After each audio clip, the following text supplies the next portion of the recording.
Going live. Hey, we're live. Yeah. Welcome, ladies and gentlemen, to another episode of Trip Smoke Pit special bonus episode. Because last night, why did I say last night? About an hour ago, I was on What in the History with Dan Brady and Johnny Smith, and you should check both of them out. I've been on both those podcasts. Dan's been on mine. Johnny's going to be on mine next month, which it's the December end of the month. 11th. December 11th. And you should check Dan out at What in the History and Johnny out at Inquisitive Minds, which is spelled really weird. But after you spell it for us, Dan, we'll get into the fucking shenanigery. INQUIZATIV. Minds. It's inquisitive. It's a little clever play on words. Yeah, but now that you make it sound like a test, I don't want to go.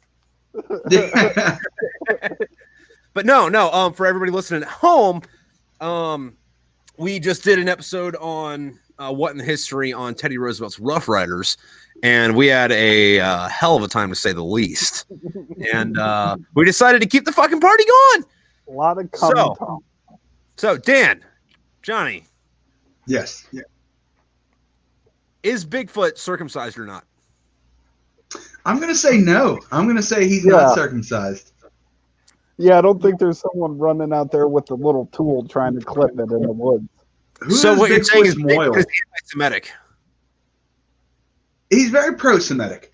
There's a lot of Bigfoot erotica out there, and he's laid down some Jewish ladies. So he is circumcised, because I mean, let's talk about foreskin.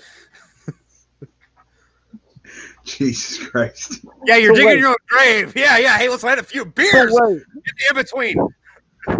You've been reading erotica Bigfoot fan fiction? I've come across Bigfoot erotica. What's that? Was this by Chuck Tingle? No. Do you know Chuck Tingle? I do not know Chuck Tingle. Oh, hold on. You two talk for a second. I got something to dig up. All right. Hey, Johnny, how's the turtles? They're doing pretty good. I got them some different food the other day they seem to like a lot more. Still being pussies and not eating their fish? Yeah, there's still little goldfish that are growing now. They're getting bigger. You're going to have to start naming those fuckers. Yeah, it's pretty wild. Like, I didn't believe that these fish would just live with these turtles. Okay, so speaking of the reason I thought it might be a Chuck Tingle novel is he writes, for a lack of a better term, erotica. I would encourage you to Google search him and just look at the images, because the fucking cover art alone is enough to make you to buy the books. But let me read you a couple of his hold on, give me 1 second. I just looked up the images. I pull up the images and they cut them off at the top. I want to read you a few of his novel names. Transwizard Harriet Horber and the Bad Boy Paracelophilus. Upset Troper supporter pounded in the butt in search for meaning now that his begotted cult leader has been voted out. Mike Pitts pounded in the butt by his handsome werefly. Bisexual Mothman makes a special delivery in our butts. Space Raptor butt invasion. Yeah. Pounded in the butt by my own butt. Butt Trek. Okay. Butt pounder of the opera. Buttception. The sentient bread I just baked is a lesbian, and she eats my ass. These are real books, by the way. Okay, there's 3 that you missed that immediately popped up on mine that I can't go without. Gay T-Rex Law Firm Executive Boner. There's one titled, My Handsome Sentient Face Mask Protects Me Despite the Ridiculous Confidence Conspiracy Theories That Won't Also He Pounds My Butt. Found in the butt by the handsome Twitch stream. So to throw this back to our old fucking conversation, which you guys, not you guys here, but people at home should totally listen to it. What in the History? Trip. Micah Munger asked, I'm particularly interested in hearing your take on DMX's part in the Spanish-American War. Go on. Maybe. I get it, because he has that song Rough Riders Anthem. Oh my! Oh, that's terrible. Oh my! Honestly, I thought about putting that as the intro song for this week's episode.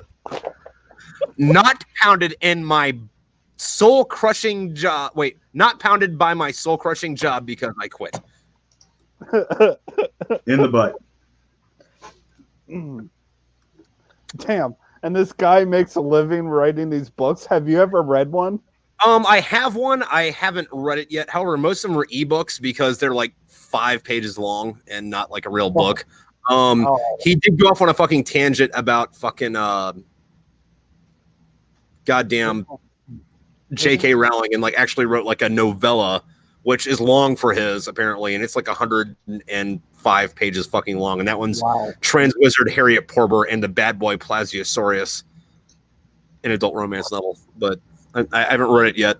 Although I want to because I'm very interested to see what fucking interspecies transsexual erotica is like. I want to see how he like details it because like Dan, I know you've read my book. Fucking Johnny, I know you started it, but the sex is like towards the end. But like I get very graphic in my sex scenes, and I want to see if this dude is as graphic as I am. Can I give you one more title? Dude, shoot your load. And it's spelled like this: Donald Trump pounded in the butt by the handsome Russian T-Rex, who also peed on his butt and then blackmailed him with the videos of his butt getting peed on. That is the title of a fucking book. Yeah.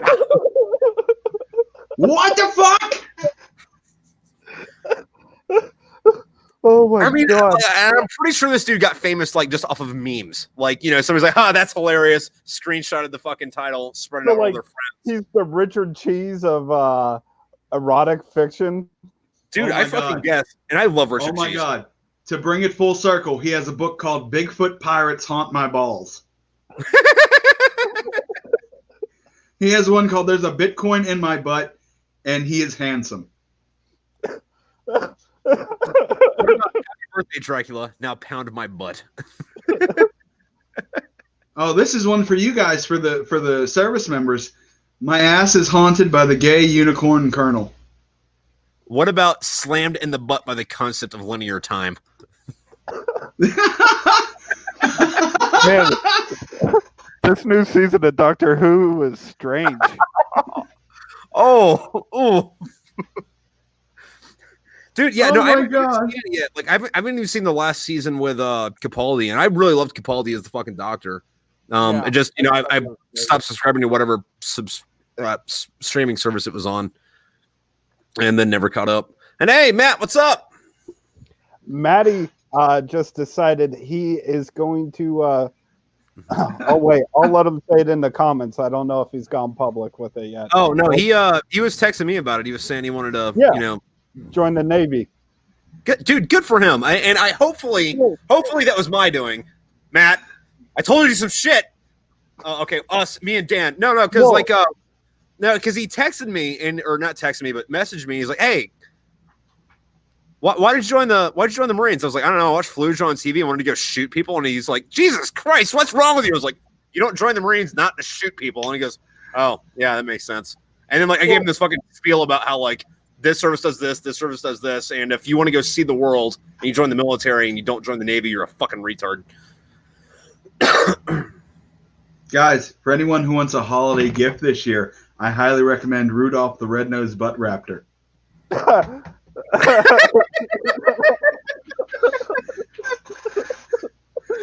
my god. What the fuck? This guy is the gift that keeps on giving. Yeah, no, but like Matt, fucking listen, fucking Navy's like the place to go, fucking especially right now. If you want to see the world, and then anytime there's not a big war going on, fucking like if you join the Marines to go fight in like World War III is not fucking happening, like you're gonna be fucking sitting around in fucking North Carolina with your fucking dick up your own ass. At least in the Navy, while your dick would be up your own ass, you'd be doing it in Singapore or fucking Spain. Yeah, go to 4 Floors of Horrors in Singapore. Yes, there's an actual place called the 4 Floors of Horrors, and it's 4 floors of horrors. Yes, guess what all floors have? All 4 floors have horrors. whores. I was going to say herpes. And also, it's a little diverse because they have whores and they also have whores light. Oh my God. Johnny, you look like you're waiting to say something. No, I'm just taking this all in, man. Hey, Trip, did you ever go see the gigantic statue of the merlion? Dude, yeah, Singapore? Dude, I went all over fucking Singapore, man. Dude, fucking man.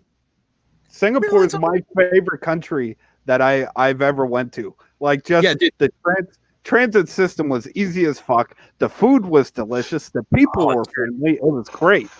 Dude, did you go to like Little China? Yes.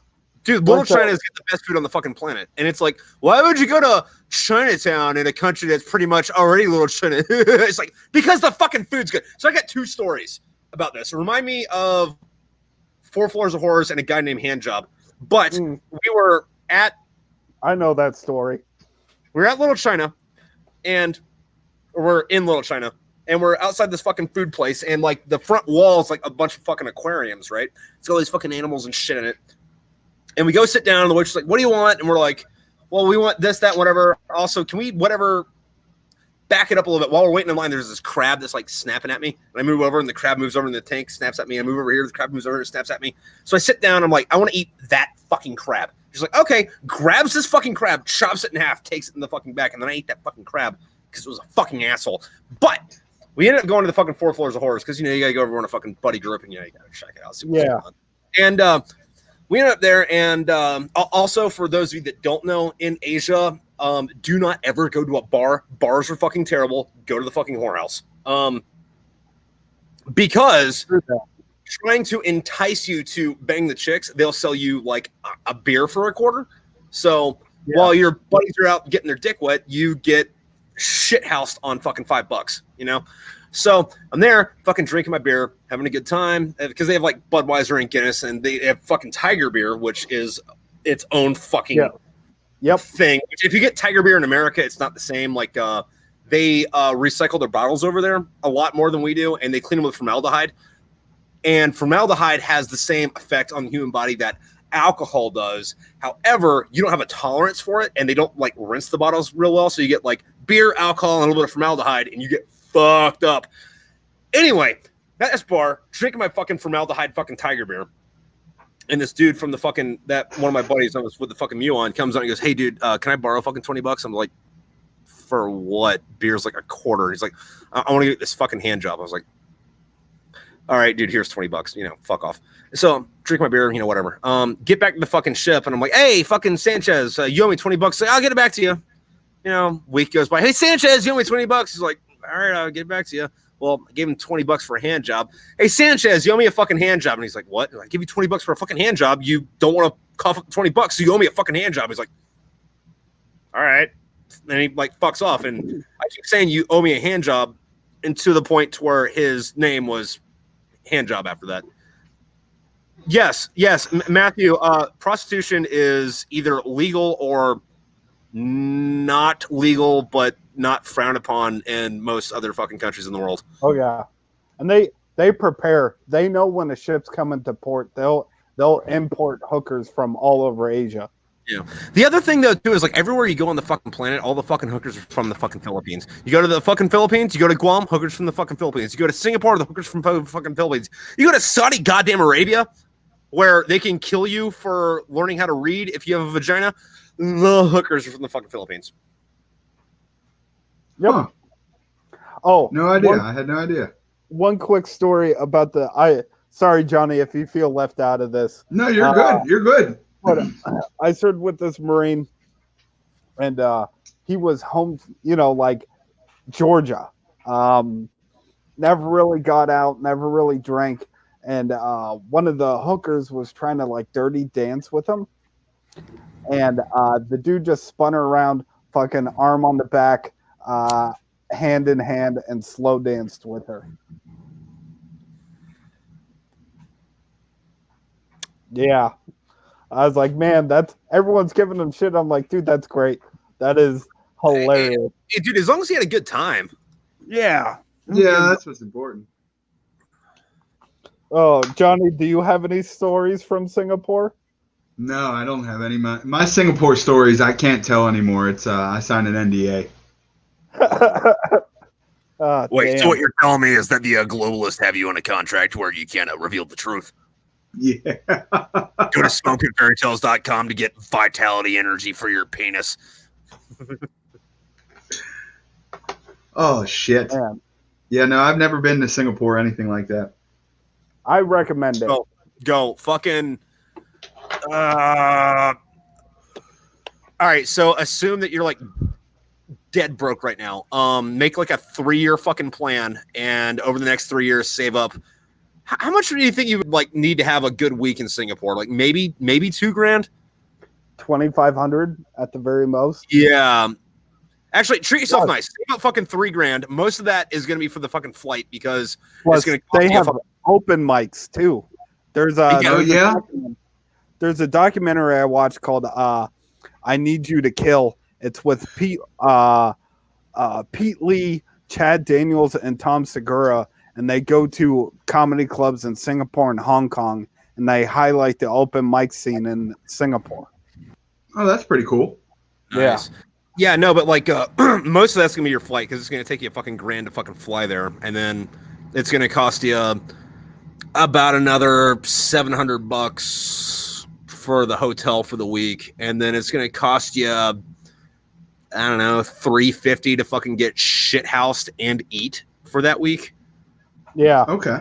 and then like anything above that's for souvenirs. Like I don't know about you, but I fucking love cheap trinkety fucking knickknacks. I get a bunch of little fucking like bullshit. So I went to Brady this said- little fucking no, because I love the fucking like bullshit. Right. The only tourists buy this shit, you know.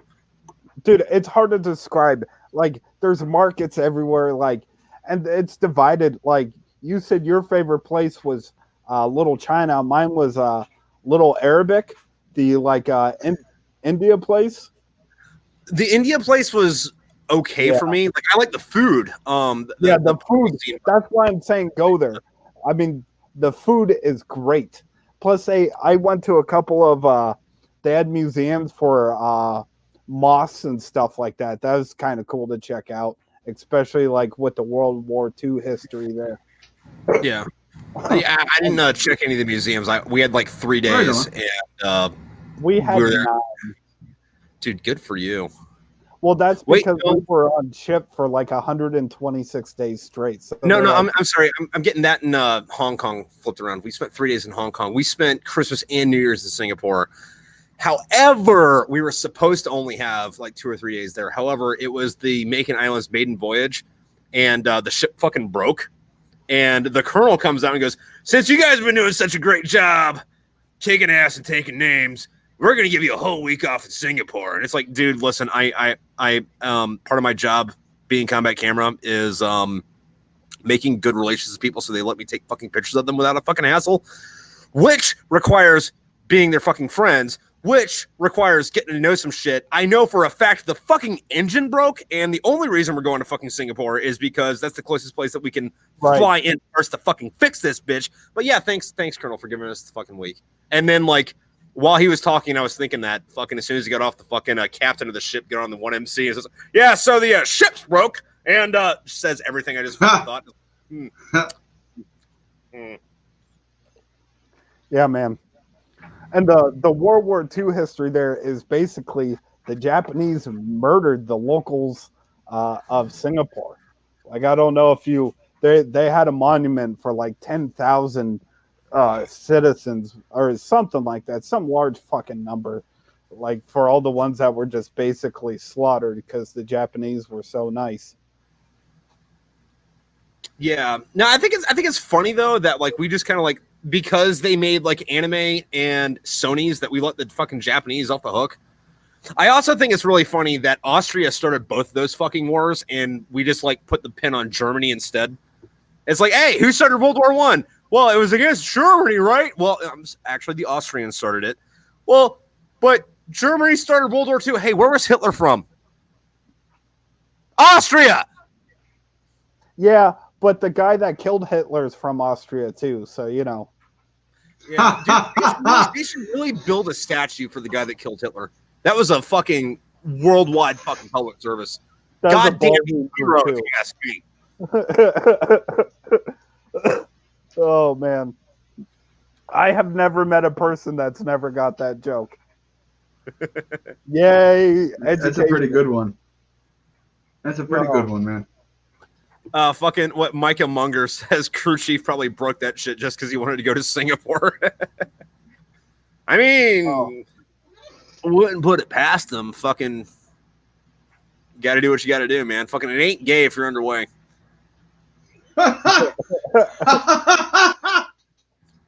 Yep. It's survival, motherfucker. The third day of us underway from the United States. The third fucking day. A Marine and a sailor, both male, were caught 69ing each other in a Humvee on the lower decks. Okay, so here's my thing on that. Like, A, good for them. B, like I'm not gay, but if I was, 69 another dude sounds like a really good fucking time, man. Like you're getting your dick sucked and you're sucking a dick at the same time. It's like getting your dick sucked and eating pussy at the same time, but like you get something in your fucking throat. Unless she has an abnormally long clit, in which case I guess it would be the same if you're straight. You know. Yeah, I mean, good for them, but what the fuck? I'd get off base. You can't. Yeah, you're gonna get off base. Like what? We're gonna go hang out with fucking Neptune and Ariel? Yeah, man, we're fucking in the ocean. Oh, dude, I saw flying fish. That's one of the few memories that wasn't like in a country that I really have from that deployment. Just like looking out as we're cleaning the mortars up, just seeing like a fish fly out of the water. Like, what the fuck was that? Then a couple more do it. What? Those things are gnarly. Oh yeah, like it's like one of the things you like watch on the history or not. Sorry, the Discovery Channel or Animal Planet. You're like, yeah, they made that up. Fucking goddamn, the globalists came up with this flying fish conspiracy to get your mind off or whatever. And then you're like, holy fuck, that was real. Holy shit. Maddie said she got that Wendy pussy, pure beef. You know what? Look, I'd fuck the shit out of fucking Wendy. I don't give a fuck, man. Like first off, I'm into redheads anyway. B, she got that fucking beef. And C, like think about it. Think about it. You ever had a fucking Baconator? It's you know, the bacon and the cheese and like the fucking 2 square patties. Do you know how much grease is on that?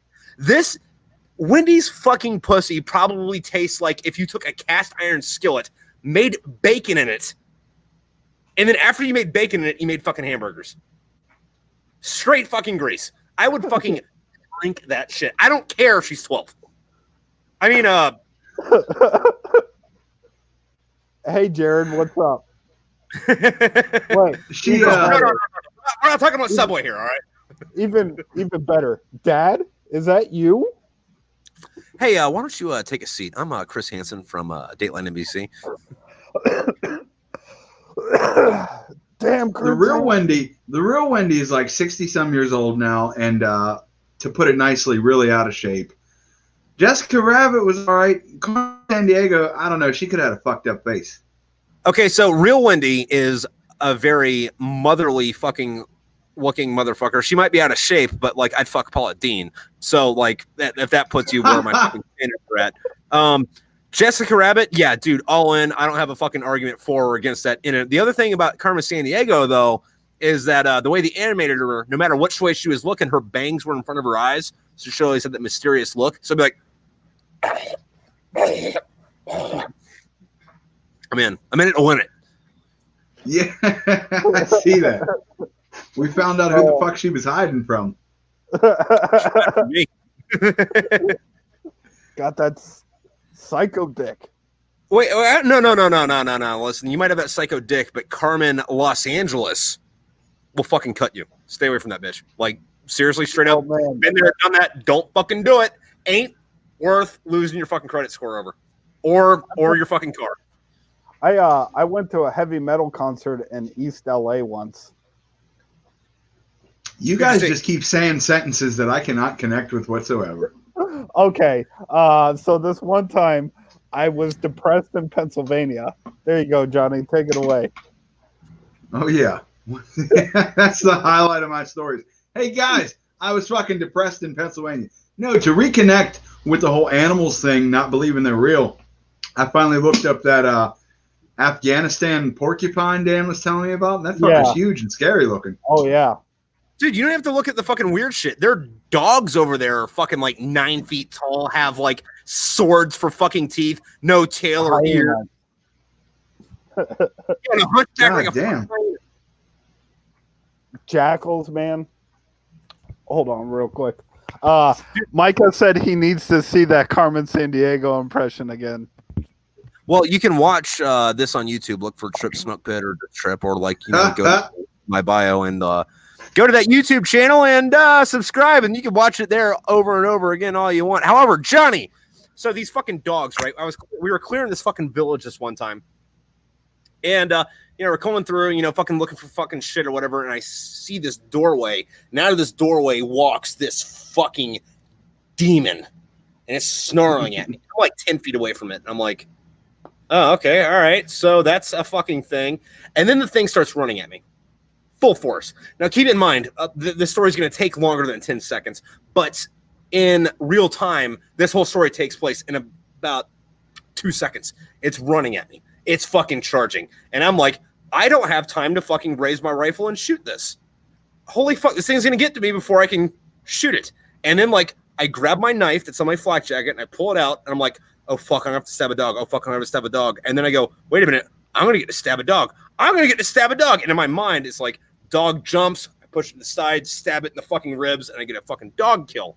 However, this thing's a foot and a half away from me. Like, on that final down push for it, jumps up, and this 2-year-old fucking Afghan kid comes up with a stick about this fucking thick, whacks it in the face, and starts screaming at it, and the dog starts crying and runs away. Keep in mind, this dog's like literally 4 feet tall. This kid is a 2-year-old, and I'm like, Marine, gun, knife, fuck me. Little kid, stick, I'm scared. That's wild, man. That's fucking, that sounds terrifying. What the fuck? I was picking up a customer today, and there was just this, like, I don't know, 120-pound pit bull with no collar walking around the car. Wow. Yeah, I was just like, what the fuck is going on here? Pit bulls get a bad rap. They're the sweetest fucking dogs. I'm sure it's probably a sweet goddamn dog, but it didn't know me and I didn't know it, and we weren't going to introduce ourselves as strangers. So what you're saying is you pulled up, and then you heard the heavy thuds of something walking around. You looked at your coffee or energy drink or whatever the fuck it was in your cup holder, and you see the ripples popping up. And then the sound coming through your speakers of the Bob and Tom show get drowned out by dun dun. I immediately froze because everyone knows dogs react to movement. It's vision based on movement. Oh God! Now, you guys sound like every time I hear a little bit more of like an intimate detail about being overseas, it just sounds more and more like a fucking hellscape. Well, to be absolutely fair, no matter where it is, if you're on a UDP, which is like they send you to some country to just hang out, or if you're on deployment in a fucking war zone, or if you're on ship, 99% of what happens, which is what we don't tell you about, is you're either sitting somewhere staring at the sky, smoking a cigarette, or you're laying down in the dirt or in a rack, either reading a book or playing with your dick, or you're talking to this dude about something that happened because it happened. You can talk about it. And even though it has nothing to do with what's going on and it's not relevant and it's boring as fuck, it's better than staring at nothing. Yeah. All the downtime. All the, I guess the 90% downtime or whatever it is. The time that it's up, it fucking makes up for it all. Yeah, but it's kind of like think about high school, right? Like you went to like a couple of fucking cool parties, you hung out with your friends a little bit. The other fucking shit that constituted the 4 years of that was yeah, it was pretty fucking boring. Those are supposed to be the best goddamn years of your life, though. Yeah, they say that. You say that, but do you know what? Do you know what happened in high school? Fucking. Let's see. I lived with my parents. I didn't have a car. I was a virgin. Like. Yeah, high school blew. I hated high school. Like, fuck everybody that says, "Oh yeah, no, it was the best years of your life." It's like, nah. Listen, you can have better years after that. Just don't have kids when you're fucking 16. The problem is, I've met those people that high school was the best years of their lives, and they are fucking douchebags. Yeah. They peaked in high school. That was it for them. I know some guys that are in their 30s that still talk about high school shit. And I'm just like, Jesus Christ, what the fuck? Hey, real quick, Matt Simmons said the military is an anime. I had a video about that on YouTube. If you haven't seen it, go check it out. It's fucking hilarious. Not to toot my own horn. Dropped out and shit was way cooler. I dropped out of high school my senior year and ended up getting my GED before my classmates got their diplomas. Weird how that works, right? Hopefully the military isn't based off of Attack on Titan, because that would suck.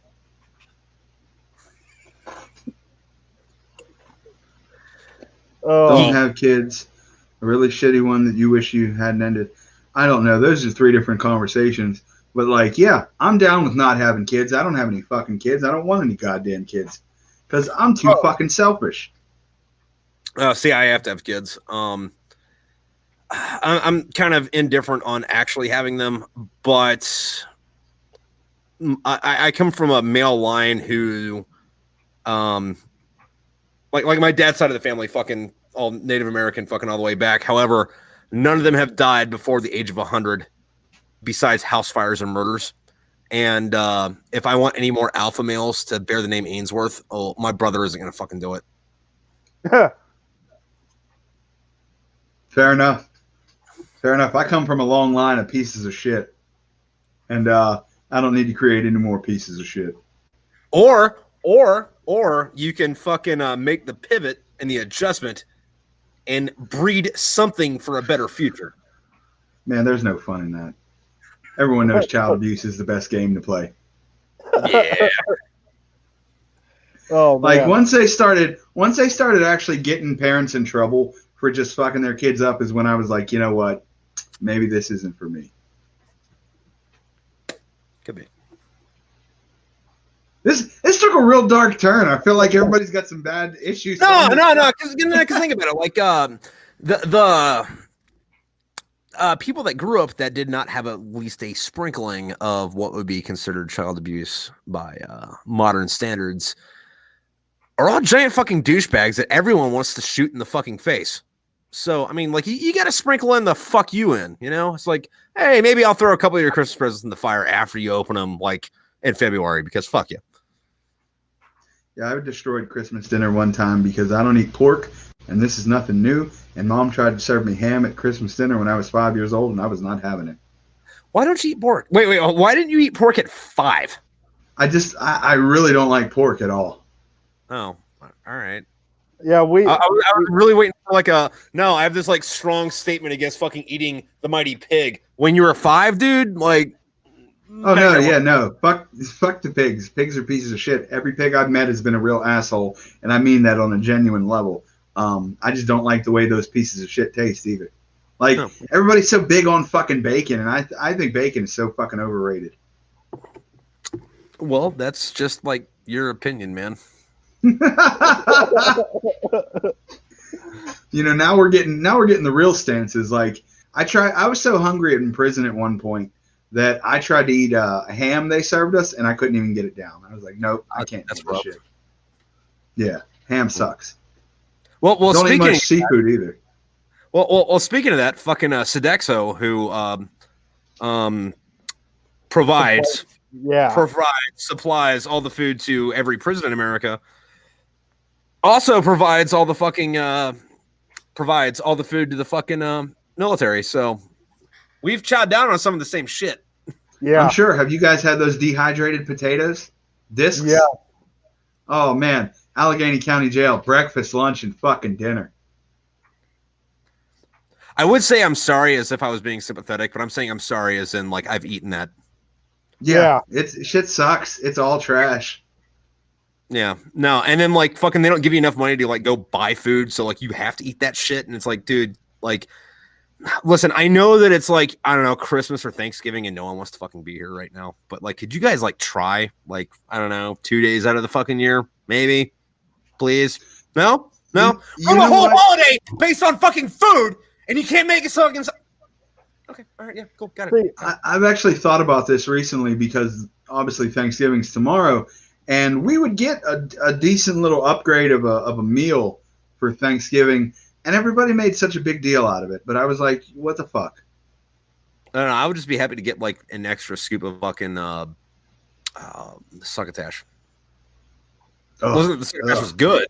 I had to fucking like mix it with salt like 50 fucking 50 to make it taste like anything. But you know, hey, it was there. Yeah, I dig it, man. We've all been through that shit. Them fucking dry ass potatoes. Let me get a seasoning packet from a ramen noodles, and I gotta mix them together because I'm fucking starving. Dude, no, you fucking, I don't know what we would do is like fucking just go buy fucking Cholula or fucking El Tapatio, and every meal you had was soup, and the broth was hot sauce. I dig it. I've heard that before. Just all over. I remember. I'm not working off on. This is my hot sauce. No, you would put that shit in a sock so it didn't break and carry it around in your fucking pocket. In the field, it came with you. Deployment, I brought like 3 bottles of Tapatio with me. Yeah, it's like hot sauce makes everything just taste better, obviously. Yeah. I dig it. I remember I was reading something about the MRE kits they would get. I think it was during World War II, and included there was like 1 cigarette, a little tiny thing of hot sauce and shit. Yeah. Back then they gave you smokes. Now they don't even give you the fucking hot sauce anymore. And then if they do, it's like fucking Tabasco, which, I mean, okay, but like Tabasco is like the worst fucking hot sauce there is. Yeah. Oh yeah. It's all spice, no taste. Yeah. Like at least Texas Pete pretends like it has a fucking taste to it. Yeah, I like Frank's Red Hot. Frank's is pretty good.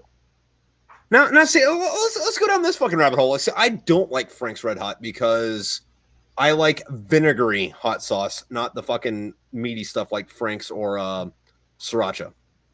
Like, I don't mind it. I just don't like the fact that it adds more volume to what I'm eating. I don't like sriracha. My absolute favorite is Valentino or Valentina. I don't think I've had that.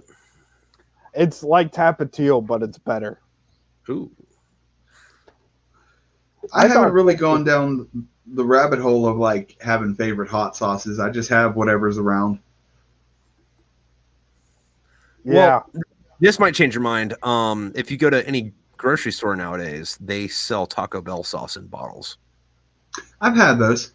They're all right. They don't taste as much like the packet as I want them to, but they're all right.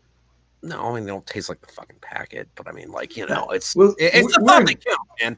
We're in 2020. We're in 3 different fucking cities right now talking to each other on a video. They can make Taco Bell sauce taste like the packet. No, we're in 2 different cities, and I'm pretty sure this is a village. They say it's a town, they say it's a city, but I looked it up. There's less than 200 people here. I think I'm a villager. Where is it you're out of? Asheville. It's around the Altoona, Johnstown area, but like, Okay. We just got a convenience store. And it's a damn good convenience store too. It is a really good convenience store. The food there is top notch. Yeah. Yeah. I mean, I just wandered there drunk a few weeks ago in a cow costume. That's right. I remember seeing that. Oh. Wait, hold on. Taco Verde sauce is the best green sauce. Fight me. Not at Klima's, but top 5 definitely. Yo, Trip. Yeah. Dude, Klima's the fuck. Oh, dude, Jesus fucking God.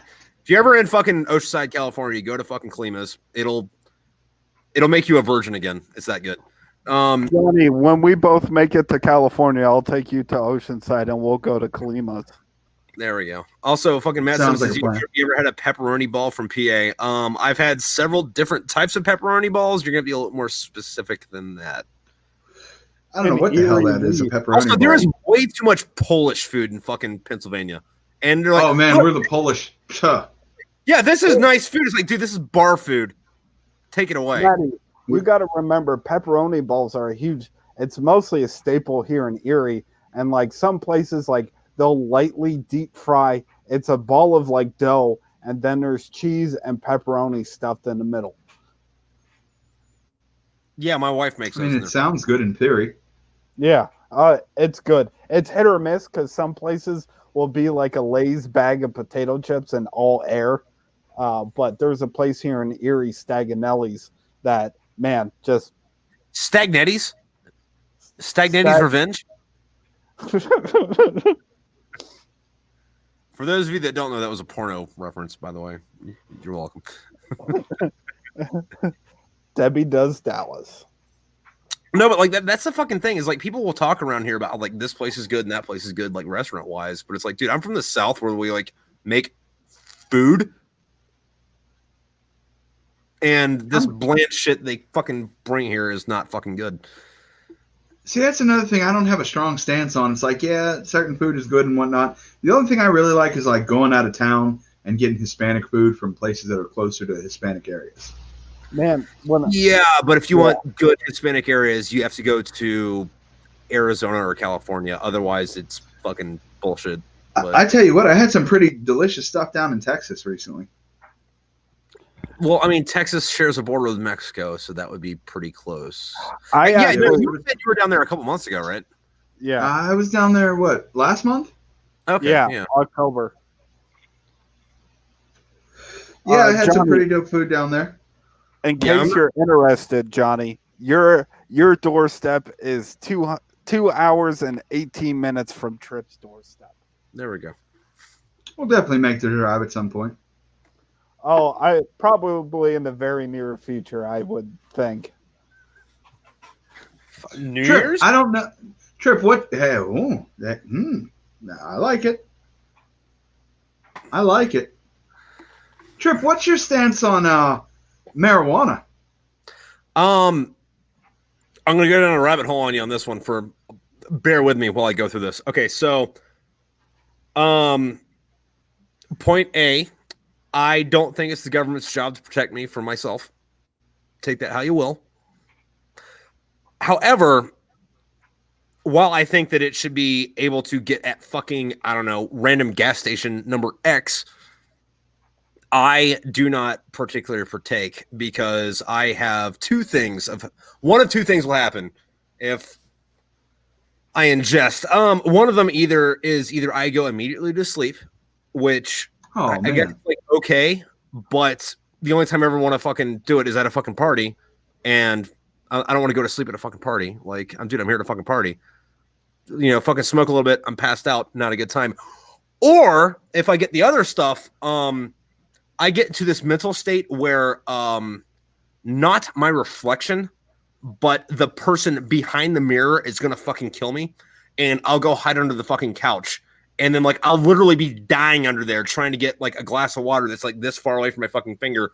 But if I stick my fucking hand out, the thing behind my reflection is gonna fucking murder me.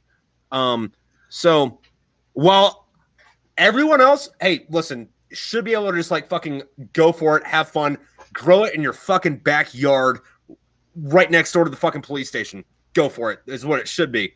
But I don't get into it because I have a negative reaction to it. Fair enough. And people are always like, well, you haven't just tried the right stuff. And no, listen, I've tried whatever fucking the right stuff is after you said that. I did not have a good time after it. So, more power to you for doing it, but I'm good. Just curious. I always like to know people's opinions on it. No, seriously, like fucking like that's not my shadow. That's a demon. That's rough, man. That's a hell of a trip off some weed. Jesus Christ, dude. I wouldn't smoke it either if I was you. What's my stance on psychedelics? I'm all for it. Yeah. Yep, that's all I have to say. Yes. Yeah, I'm all for it. I'm have at it. I wish they were more readily available, honestly. Yeah. Because everyone you got to buy psychedelics from is usually a weird fucking dude. And they, yeah, no, and like my other thing is like everyone's given like Oregon shit for like making crack legal or whatever the fuck they did, but it's like my stance on that is like, well, I mean, I don't think the government should be able to tell you what not to do. So, I mean, I'm not going to do crack, but don't let me I don't think you should do crack either, but I mean, I don't want you to tell me how to live. As always, too, there's people blowing that out of proportion. You know, it was the decriminalization of drugs. So it's no longer, you know, you're going to prison. It's now allegedly geared towards, okay, you have a problem. Now we can get you treatment. We can get you help. Yeah, dude, no, like, I know Finland fucking did a lot of good shit with that, where they, like you can't buy it at the fucking store, but, like, if you get caught with, like, X amount of it or whatever, like, instead of throwing you in prison, they just, like, kind of give you a rehab, but, like, their rehab's a lot different than ours is. Like, you can, like, leave during the day, and it's pretty much like a hotel room with, like, a guidance counselor, but...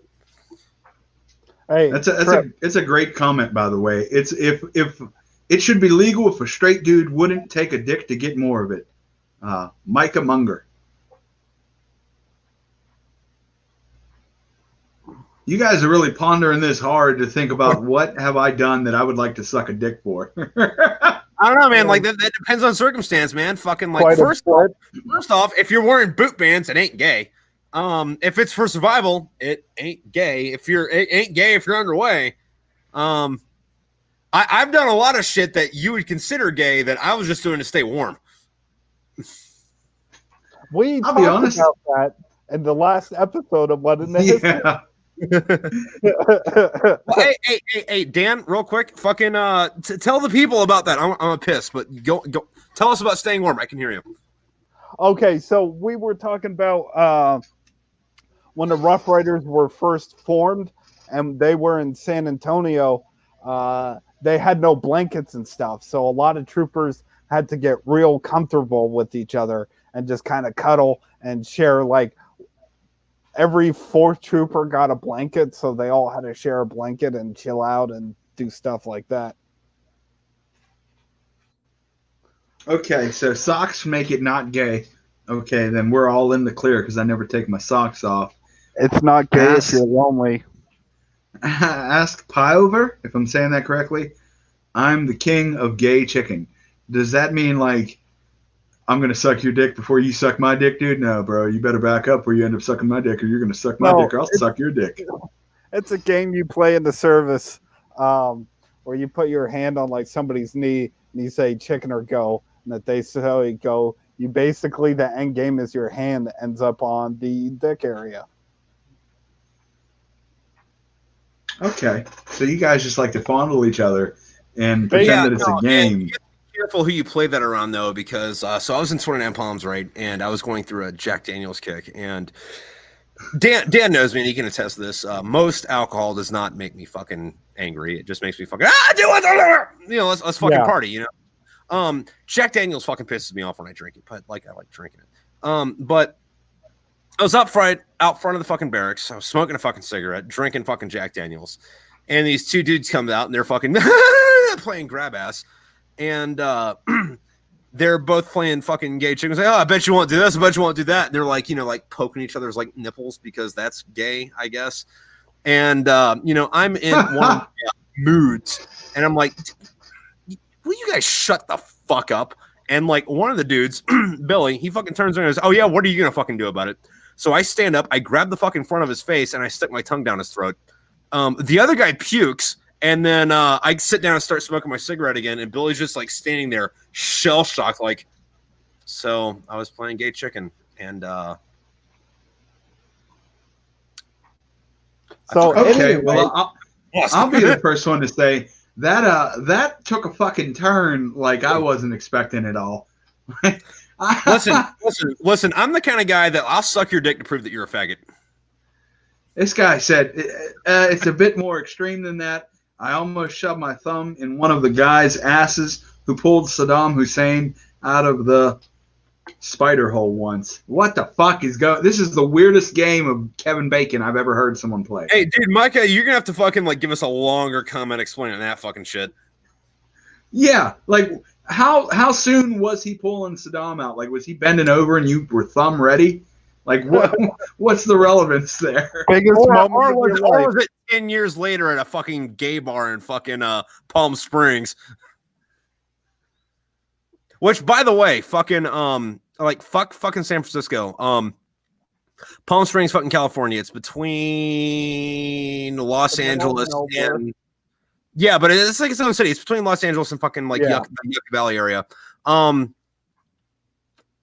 Per capita, it's the gayest place on the fucking planet. Well, like there are more gay people in San Francisco. However, there's a lot more people in San Francisco anyway. I think the gay population in fucking Palm Springs is like fucking like 40 something fucking percent. Like there aren't gay bars. There are just bars there and everyone's gay. So de facto, whatever. The bookstores aren't gay bookstores. There's just a lot of gay people there fucking blah, blah, whatever. It is also probably one of the fucking funnest fucking party cities on the planet. Like you'll go into like me and my buddy Jude used to go into fucking bars, right? And we'd walk in holding hands. You know, we're like fucking, you know, mid-20s, early 20s fucking Marines, you know, fucking like sexy, sleek, short hair, fucking clean face, like maybe a little bit of mustache, you know, walking sexy. And then there'll be like these fucking like two fucking 50-year-old fucking gay dude fucking couple. And they're like, oh my God, such a cute couple. They walked in holding hands and they're attractive. They must be gay. Let's buy you drinks all night. Good trade-off. Yeah. And like, dude, like Palm Springs is the kind of place where a dude can go to be treated like a chick in a good way. You know, it's like, huh, look, I'm attractive. I'm walking in this bar. I'm not paying for a fucking thing. Oh, hey, listen, I might dance with this dude for a little bit. I'm just gonna touch my butt. That's cool. I got tequila. And then on the way out, I say, hey, thanks for the good night. And then like gay dude and his buddy's like, you guys have a good night. It's like, yeah, hey, you too, man. And then like, you know, we're like, hey, dude, we just fucking drink free all night. So, or that's I had a friend. He would pretend to be struggling with whether or not he's gay or not inside a strip club. So like the strippers would give him lap dances for free to try and like push him over to the other side of the fence because he would like act all depressed and stuff. Yeah. Dude, that's a genius move. Dude, I would use that nefariously though. Like if I were gay, I would totally like go to gay clubs and be like, listen, I don't know if I'm gay or not. I just don't know. I haven't expressed myself enough in this. And then I would totally take advantage of like older gay dudes that were like, well, I mean, I could show you the way. I'm like, I'm sure you can. Teach me. Also, why the fuck don't cougars fall for that shit? Like, I don't know if I'm straight or not, or like, I don't know if I like older women, and they're like, well, I'll teach you older women. They don't do that. Like, cougars won't fucking count. We did the Swallows Day parade in San Juan Capistrano once, and oh my God, was that a fruitful day for me. Well, how'd that go? Well, all my unit was boot. So, like, everybody had, like, 2 or 3 ribbons, and then there was me with 10 at the time. So, like, all these women would just pull to me, like, oh, why do you have more? Blah, blah, blah. What does this mean? What does this mean? And then I got, like, 3 or 4 numbers from cougars and probably had one of the most craziest sexual interactions that I've ever had in my entire life. And, was there a goat involved? No, I thought I was going to die, though. Okay, well, fucking elaborate. Well, like, this woman kept, like, saying, like, oh, my God, this is so great. Like, she kept acting like this was going to lead to a relationship. Like, hey, let's go to Angel Games. I want you to meet my son. I want you to do this. Why don't you come and have breakfast with me and my mom in the morning? And it just kept like, escalating to the point where, like, I snuck out when she was in the bathroom because I was pretty sure she's going to murder me. Yeah, so speaking of that, fucking Matthew Simmons says we chasing cougars use a 9. Like a 9, or like is this a euphemism for something else? Because I don't want to hey, cougars. Like you would have to put 3 of my penises together, I think is what he's saying.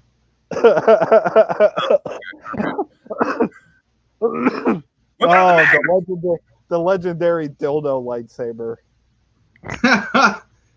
Hey, Oh, Trip, Jesus. What's up? do you remember this guy? Dude, yeah, no, my dog still hates you because of that guy. Yeah. Dude, that Dude, came out nice, by the way. Yeah, And for I the like people that are it. listening to this later, fucking Dan fucking totally murdered this fucking buck and came back and butchered it in my garage. And he got a nice, what do you call it? The European fucking mount? Euro mount, yeah. Euro mount. Yeah, this thing's skull looks like a fucking pearl. It's beautiful. Yeah. And That's his pretty dope. dog hates me. Oh, Micah replied. Okay, so it was my backyard in Phoenix with a bunch of friends, and he blinked first, basically. We were baked and sloshed. I ended up with a noise complaint. Anyway, somewhere along the night, we were explaining gay chicken to a buddy's wife. He thought he couldn't be beaten at it. He took off running when I pulled his cheeks apart, and he felt my thumb on his O-ring. He kicks over the damn dab ring about a minute before cops ring the doorbell. Fucking thing broke, flew across the patio, and sliced my ... I don't know All if you right. mean ... because you're going to elaborate more, or ... and we're supposed to insinuate penis. I mean, I'm insinuating penis. like, who doesn't have a strong... Like, let's be honest about that. Come on. I would go into the bar and be like, who wants to see my cock scar? Yeah. There's got to be one raggedy bitch in there that's like, yes, me. You know, after hearing this story and listening to you guys, I feel like I haven't even lived. It's because you haven't. I mean, no, different paths of life, man. Like, You didn't get gay in prison? I definitely did not get gay in prison. Damn. You Oh, got to click the more button or dots. no, dude, I'm on it might do that on fucking hold on. I'm not on Facebook. Like, I'm doing this from a third party fucking thing. He kicks over the damn dab ring about a minute before the cops ring the bell. Fucking thing broke, flew across the patio, sliced my big toe open. I trailed blood all the way through the house. Blood, so thank God the cops didn't come in. Good times. Huh. Big Okay. toe? Yeah, big toe. I'm still going to say dick. Yeah, no, yeah. Hey, listen, Micah, we're just going to assume that you cut your dick open. Like, that makes for a better story. And when you tell that in the future, tell him you cut your dick open on accident. Yeah, just slice it. I got Johnny's going extreme. Just fucking sliced it wide open. Yeah, no, she actually it actually got cut off. They had to reattach it. I'm a miracle of modern science, and I'm doing porn now. Thank God. Thank God when the dab rig broke and it cut my dick off, it also sliced my big toe off. Boom, replacement ready. Dude, no, speaking of that, dude, how much would it suck if we had nails on our dick? What do you mean? You have to elaborate the thought a little more. Like a Okay, you have a nail on the end of your fucking finger? Yeah. Imagine on the top of the head of your penis, you had a nail. They had to, like, clip. I mean, I don't know if I would clip mine. Often. Like, let it, like, grow out and spiral like you're at a fucking, like, Ripley's Believe It or Not freak show. Well, the thing is the nail adding pleasure to the sexual experience in any way? Because then that dictates how you trim it. I don't know, man. Like, I have to keep my nails pretty short for reasons pertaining to that. But I mean, I feel you. I've been single for a while, so I keep my nails pretty long. Oh yeah, that's why. And I don't play sexual chicken. I don't play gay chicken with my buddies. So like, whatever. What do you want to start? No, I definitely don't want to start playing fucking gay chicken. Well, the podcast is over. Get the fuck out, Johnny. It's wait, gay chicken or no podcast. So we know you don't want to play gay chicken or gay pork, but what about gay turkey or gay beef? What the fuck is gay turkey or gay beef? It's like chicken or pork, but you enjoy putting it in your mouth. Oh, Jesus Christ. I can't even. There's nowhere for me to go with this because you said I told him to shut the fuck up. He said, "What are you going to do?" So I jammed my tongue down his throat and then sat the fuck down with my cigarette and Jack Daniels like a badass. Like, what the fuck?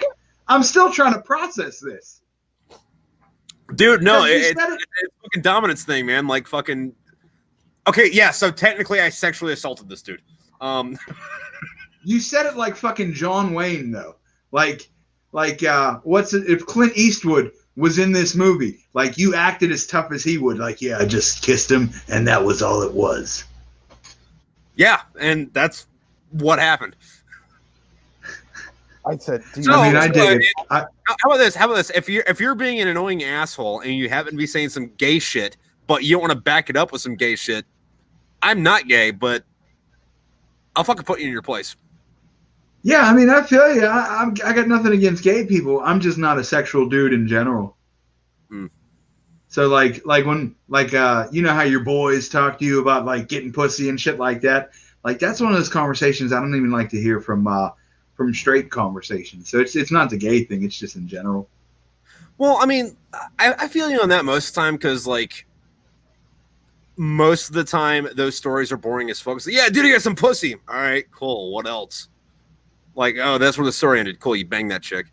On the other hand, if it's like, okay, so I was balls deep in this chick, right? Like I had my thumb up her asshole, and I was doing the fucking this thing, and I felt something in there, and I don't know what it was, but I just felt that I needed to move it around, and I ended up putting this lock together, and then right when she came, this portal opened in front of us, and the old gods emerged. Like the story never goes that way. I'm pro anything with a portal at the end. So, you ever play that video game Portal? No. Okay, so pretty much what it was is a sci-fi fucking ball or whatever, but the premise of it is you had a gun that you'd shoot it twice, and everywhere you shot, it would open a portal, and those portals went to each other, right? So if I shot it and it landed here and shot it and landed here, if I stuck my hand up here, it would come down from over here. Okay. So kind of like little teleportation portal. I guess the big question is, if you had that portal gun, would you use it to suck your own dick? I'd give it a shot. Why not? I mean, I would, but you know. Why the fuck not? I'd absolutely give it a shot. In a heartbeat. The cake is a fucking lie. You are right, Micah. I don't know what that even means. It's a reference from that game.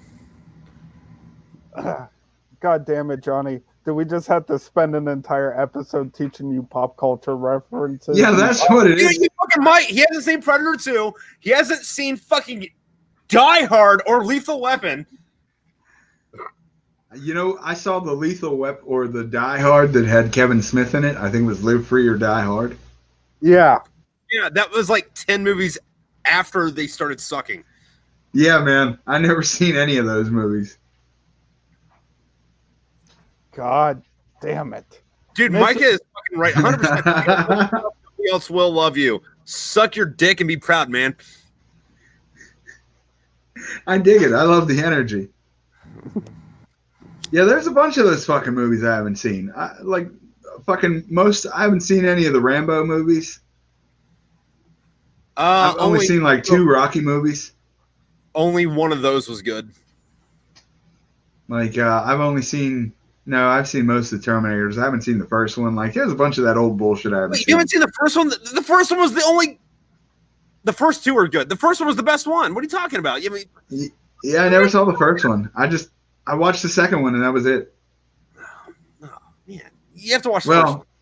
Actually, I did watch all the shitty ones after, like 3 and then Salvation and all that bullshit. If you can sit through those bullshit fucking movies, you can watch the good one that came first.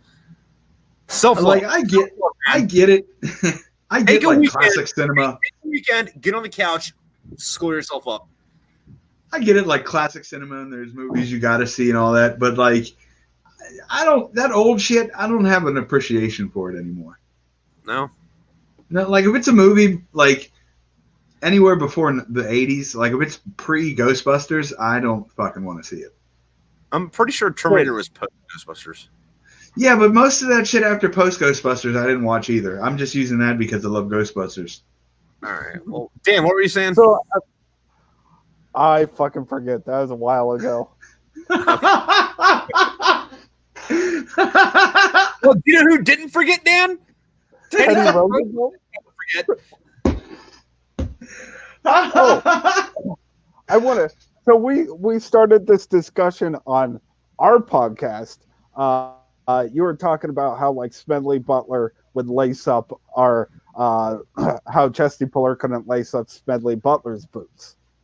Yeah. What about Audie Murphy? Audie Murphy was enough of a fucking badass to where he got his medals for everything he actually fucking did. And then the motherfucker came home and made movies about it that they had to tone down because Hollywood was like, if we make a movie that portrays what you actually did, people would think it was fucking fake bullshit. So we're going to tone it way the fuck down so people can believe it. I mean, to be fair, the dude killed like a couple tanks with a machine gun, which doesn't fucking work. But I mean, he fucking did it. And, you know, like this dude went through like North Africa and fucking Italy and shit. Kind of like minding his own business, fucking piddling along. And then his best friend got killed. And then his eyes started glowing black. That's when he got his Distinguished Service Cross. This is embedded in my head after our Audie Murphy episode. 1 Medal of Honor, 1 Distinguished Service Cross, 2 Silver Stars, 2 Bronze Stars, 3 Purple Hearts, and a Legion of Merit. That's not including, he got Belgium's Medal of Honor, France's Medal of Honor. Like, it just, yeah. And he was 20 years old when he was killing Germans off the top of a tank. Jesus fucking Christ. He was 18, 19 in Italy getting his first Silver Star. Like at a slick 120 pounds. Yeah. And that's on the heavy side. Yeah. Yeah. It was so good. His average weight in the military was like 118. The fact that he got the same recognition like their Medal of Honor from 2 other countries, I think screams volumes. Yeah, that's one of those things when you read about, you're like, you did this at what age? And then you like look at your age and you're like, okay. Oh man. Yeah. And then he even quit drugs like a badass.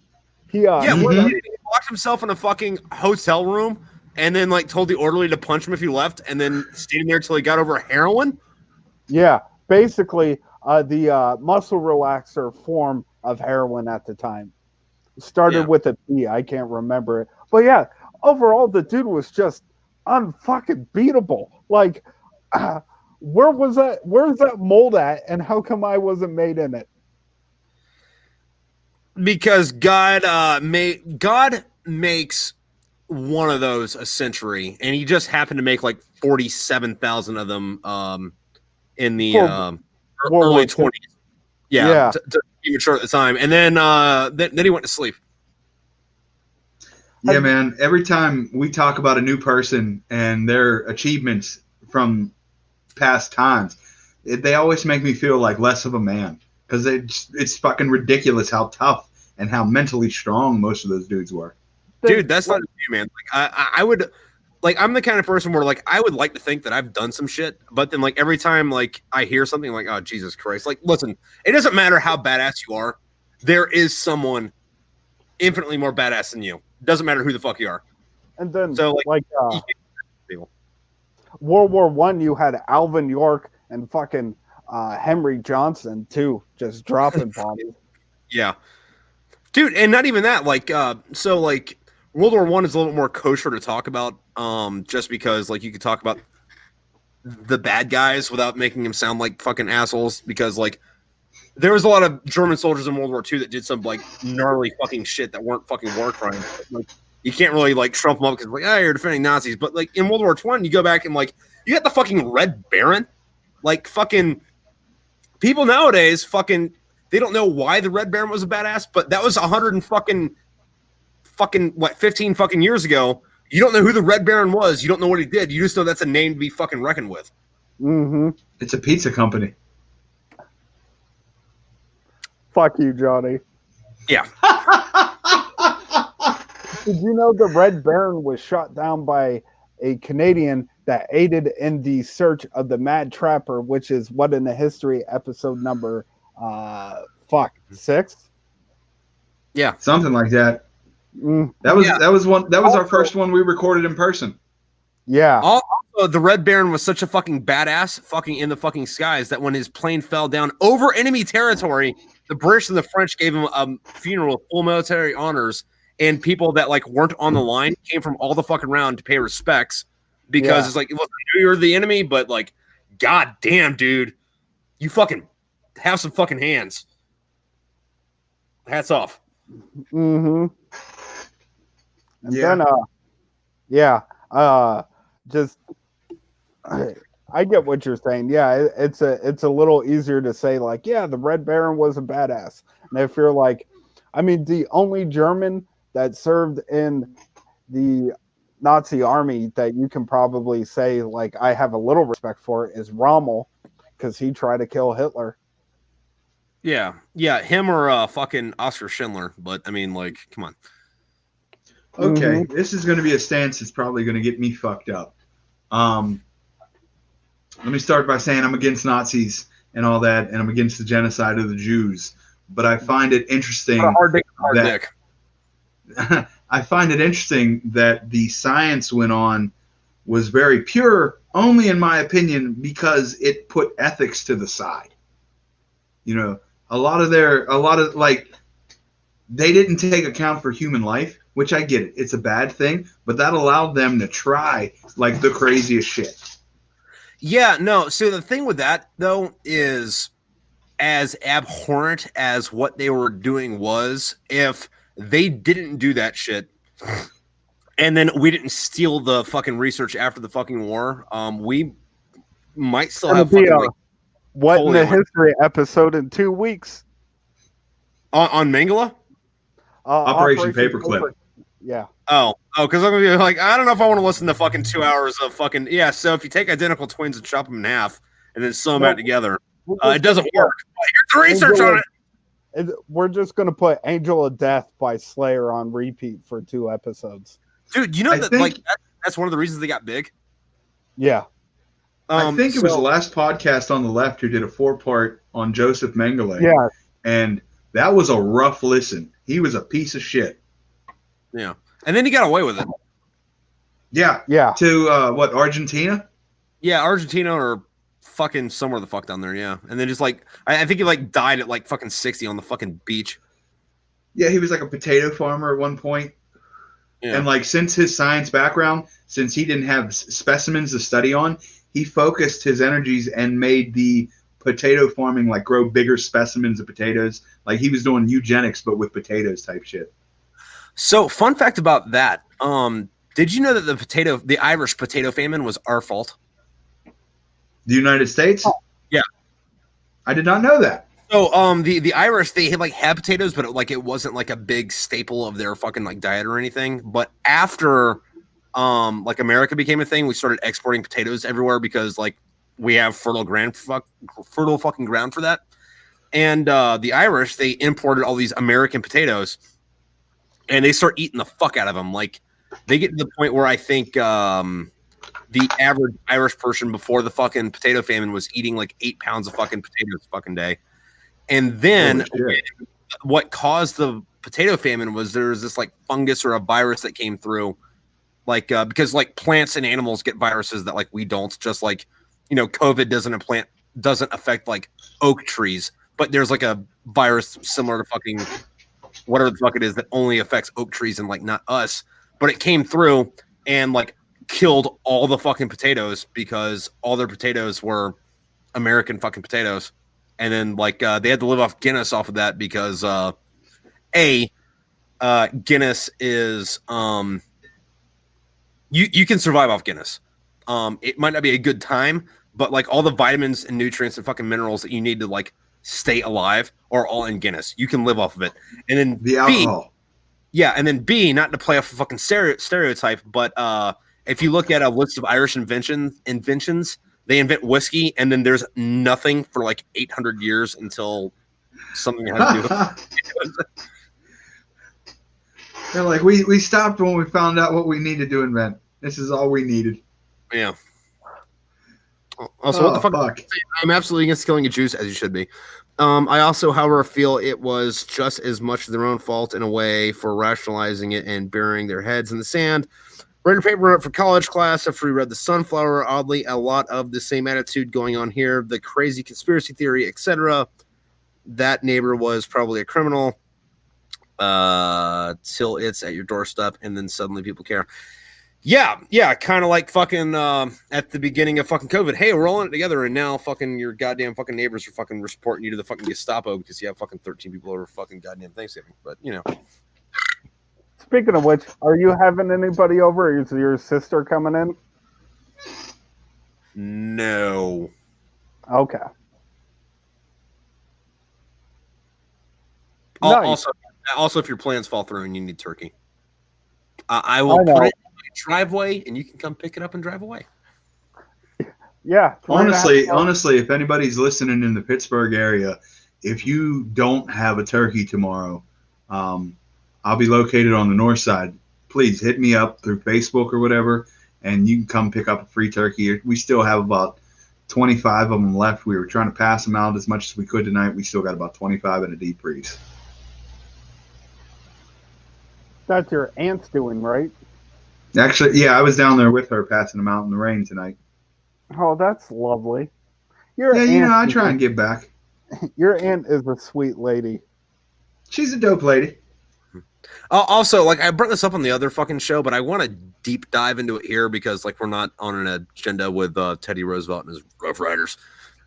But I think it's a massive amount of fucking bullshit that everyone's like, you have to stay away from your families this fucking Thanksgiving because you're going to spread COVID.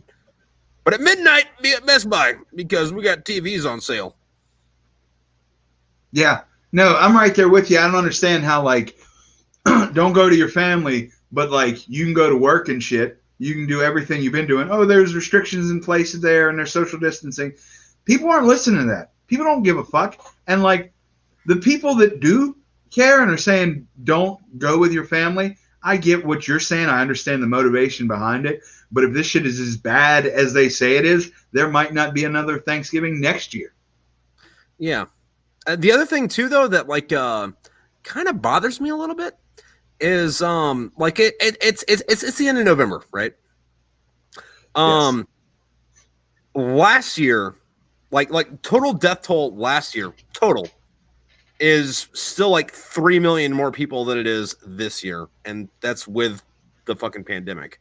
So it's like, I understand that we might have grown a little bit. Maybe we got a vaccine for fucking the flu or fucking some shit that's stopping people from dying from diabetes or fucking what the fuck ever. But like, why is it that with this pandemic, we're a month away from the end of the year and our total death toll is like 3 million less than last year? I don't know. Maybe this is off the walls, but I feel like, and somebody made a joke to me about this. I don't know when. It might have been one of you two, but like, there's a lot less mass shootings, a lot less shit like that going on because there's, people are in the house more. Yes, that was the Tommy Lynn Sells episode. That was Tripp's comment. Okay. Yeah. Like, there's less opportunity to murder people right now. Yeah, but I don't think it's like 3 fucking million though.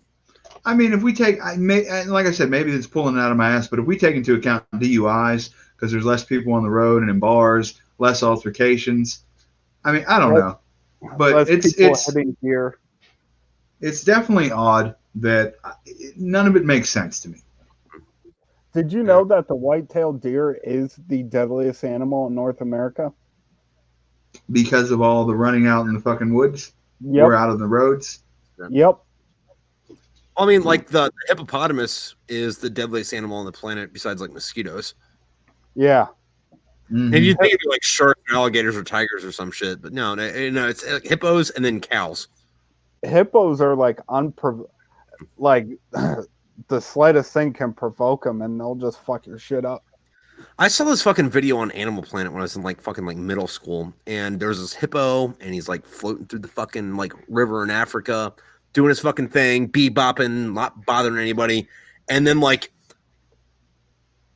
the entire crocodile army fucking surrounds this fucking thing, and then like it kind of like swims a little bit further. He's like, yeah, leave me alone. And these crocodiles come up and surround it again. And the hippo goes a little bit further, and the crocodile's like, no, we're gonna eat you. And one of the crocodiles takes like a little nip at him, and the hippo turns around, bites that alligator in half, and then like just starts stomping on the other fucking like crocodiles' fucking like heads, like killing them like instantly because you know you get your head crushed by a hippo, you're dead, and then just like starts biting other fucking crocodiles in fucking half. Like he was like the fucking Doom guy, but instead of demons, it was crocodiles. Yeah, I saw that movie True Trip. It's called Congo.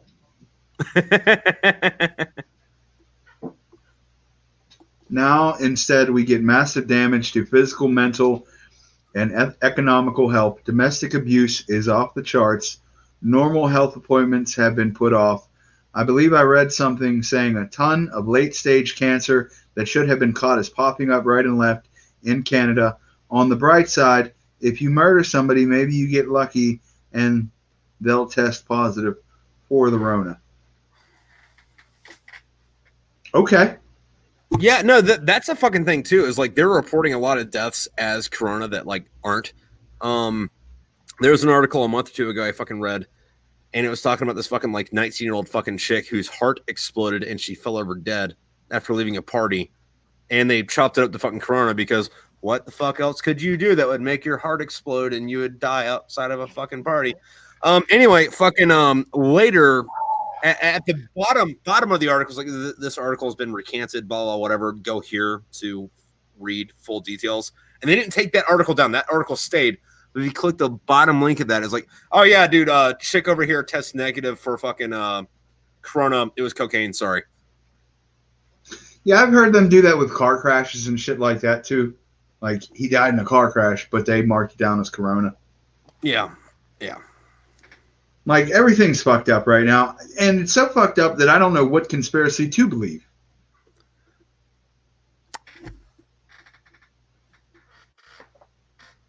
The domestic abuse comment, you know, I remember that being a point of conversation early on in COVID, but I haven't heard anything since then. Oh yeah, the numbers are through the roof. Oh yeah, there's a lot more cases of domestic violence and stuff because there's also like the instance now that the violent husband who works all day is now home all day and frustrated because he doesn't have a they took her job and you know, it just the perfect storm of bullshit, and then these women can't get away. I imagine there's also a whole breed of new abusers who are now home, and since they have to be around each other, realize they don't really like each other that much. Which is shitty, because if you can't be locked up with your spouse for a year, you shouldn't have fucking married them in the fucking first place. But Agreed. You can't tell people that when they're getting married. Like you're at your bachelor party or bachelorette party. Oh my god, you love me so much. Oh my god, I'm so happy. It's like, nah, dude, listen, don't marry that fucking fuckface because they're gonna ruin your life. No, it's gonna be fine. Oh my god, I love him so much. Man. Well, I mean, it's easy for you to say, Trip. Your wife stays upstairs and you stay downstairs.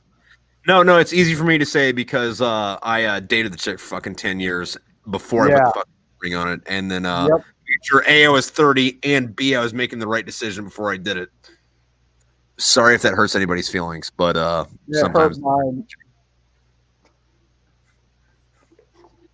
I'm all for marriage. You know, if somebody wants to get married, I'm all for it. You know, if it's the right decision. Yeah. I know we've got three opposite ends of the spectrum here. We got a happily married guy, we have a happily divorced guy, and we have the old man on the premises who has successfully completed a marriage. The widower. And like I see that like comment come up a couple because you had a post about it not too long ago, and it's like I really want to ask him what the fuck happened, but like at the same time, it's like, I'll be honest. She started a new medication that interacted with some other medications one night, and it just seized up her lungs, and she died. Oh, that sucks, man. Yeah, it was fucking miserable, dude. She died right in my arms on a Thursday night. That blows. She went outside. I was laying in bed, rubbing her back, and she was like, "I'm gonna go get some air." She went out to the porch, came back in, collapsed. My brother was like, "Yo, she collapsed." I came out, and she's like looking at me, and she said my name, and I'm trying to be like, "Hold on, babe," blah blah blah, and like she died. That sucks, man. Like, I'm sorry. Yeah. Thank you. But also, not to be a dick, but actually, not to be a dick to both of y'all. And this is going to be extremely insensitive, but I'm going to say it anyway. It's comedy, but at least you guys didn't get divorced. Yeah, no, I'm right there with you, man. That's why I like to say I successfully completed a marriage already. Yeah. Also, Dan, listen, I love you to death, but fuck your ex-wife. Fuck her. Yeah, man. I agree. I don't know if you. I don't know if you saw that joke. That sucks. Like fucking like it's kind of like one of those weird conundrums because like I would never want to go through that. However, the marker of a successful relationship is one of you dies first. So like it's like I never want to go through that, but at the same time, it's like I mean, like would be the worst way to fucking end it.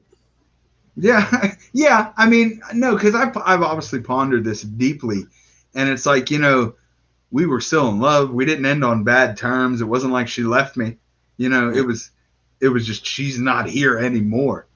I don't know, but like comedy's really helped me grow from that. And you had a post up where it was like something along the lines of like your wife. Let me say that one. I said I joke about my wife, but a lot, but we had a great relationship. We used to love to watch those murder documentaries.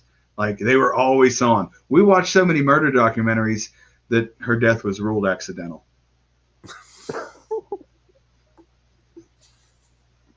Oh man, Johnny, you have to do your veteran jokes.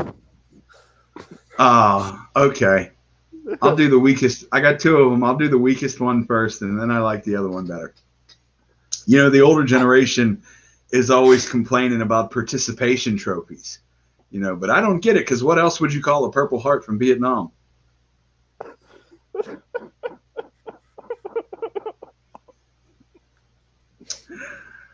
I will preface this. If you want that coat, wee bit of advice. If you want that joke to cut deeper, take off the from Vietnam part. Just leave it at Purple Heart.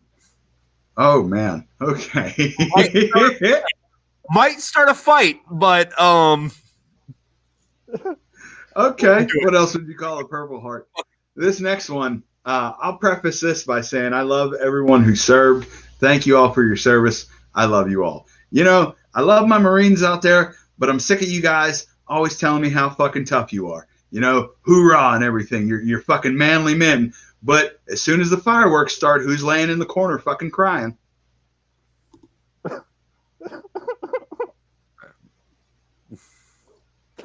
I think that's that one though. I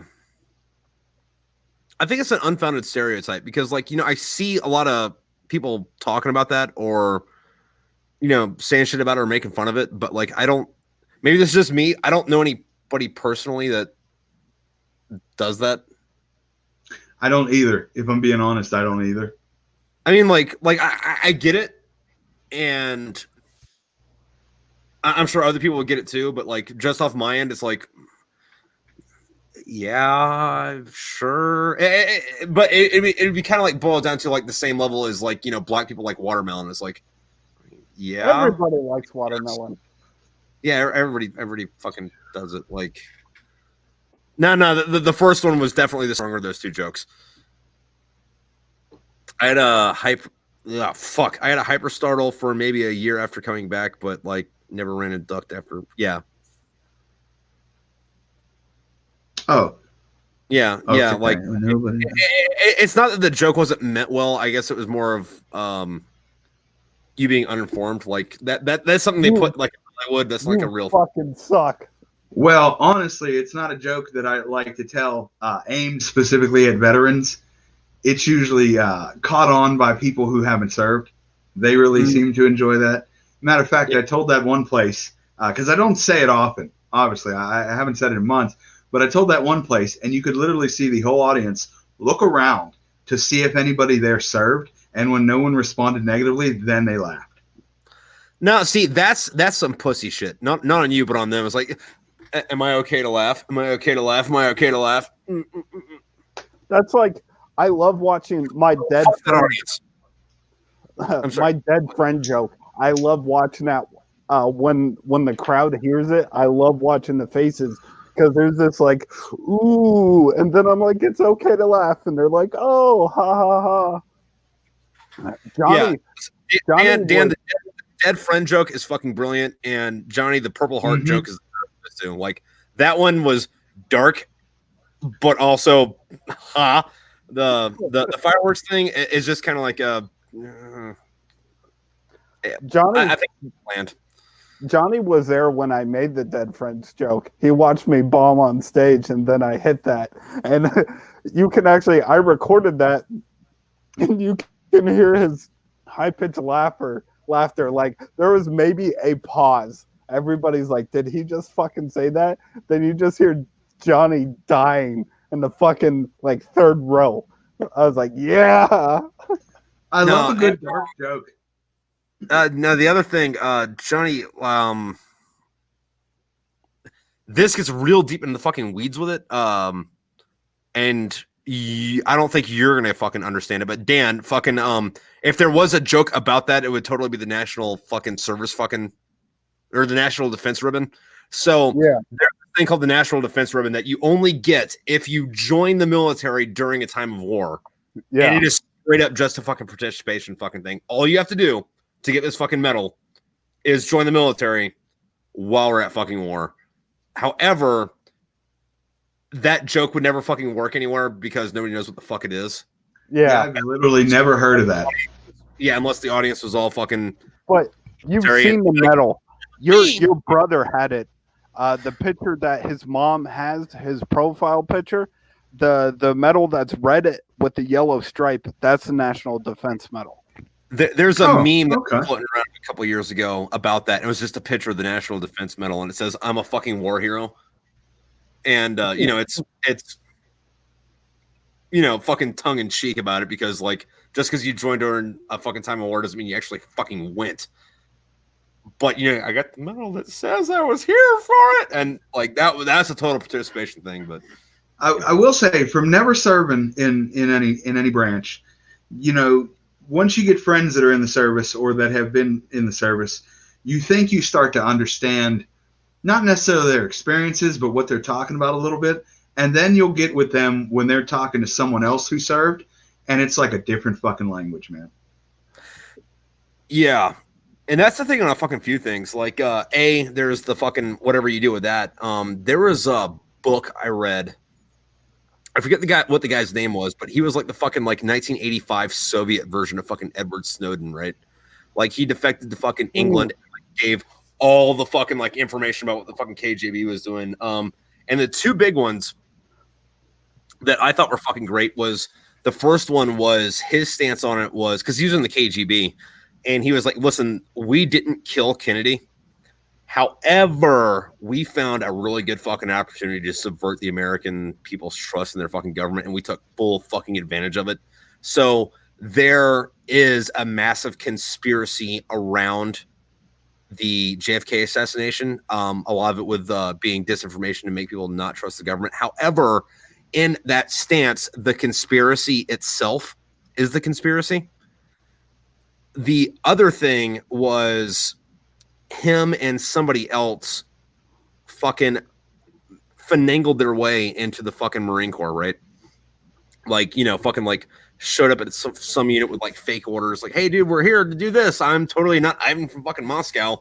And they went and did like a couple like operations with him and shit, or like training fucking exercises. And what he said was, I have a firm grasp of the English language. I understood every word that came out of their mouth. However, I have no idea what the fuck they said the entire time I was there. Makes sense. Makes a lot of goddamn sense. Oh, man. Yep. Yeah. Yeah. I don't know. Back to a lighter topic. Like I said, I love a good dark joke. And one of the favorite ones that I've ever heard comes from a comedian in the Pittsburgh area. I believe it was Phil Florence. It said, man, whoever named the color baby blue must have seen a lot of stillborns. So shout out to him for that fucking joke. That's always been one of my favorites. What was that guy's name? What's that? I believe it was Phil Florence. So Phil Florence, if wherever the fuck you find this guy on social media, he obviously deserves a follow after that fucking shit. Jesus. I got something for y'all. It's a three-parter. What's red and smells like blue paint? What's red and smells like blue paint? The repaint of a car after hitting a kid. Red paint.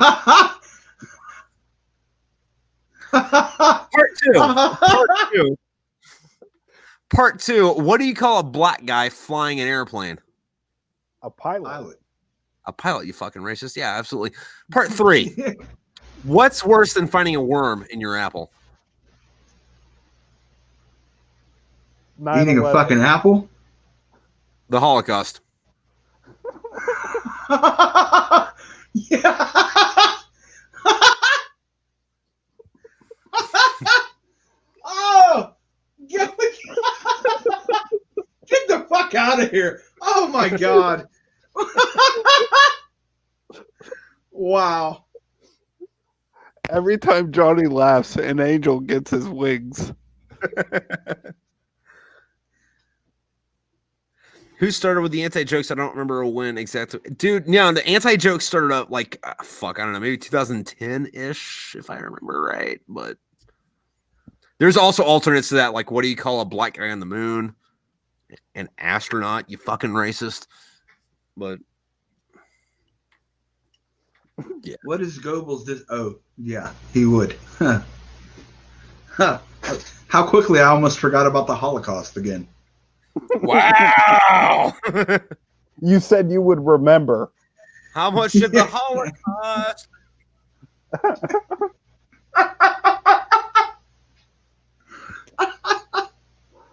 Oh, fuck. Oh, you know what? Here's the thing. I know I'm going to hell, but I'm glad that I will have entertaining people around me to make my firing and pineapple anal fucking fixtures a little bit more tolerable. Oh man, what a world, huh? Oh, what's worse than finding a worm in your apple? The fucking Holocaust. That's great. That might be the best joke I've ever heard.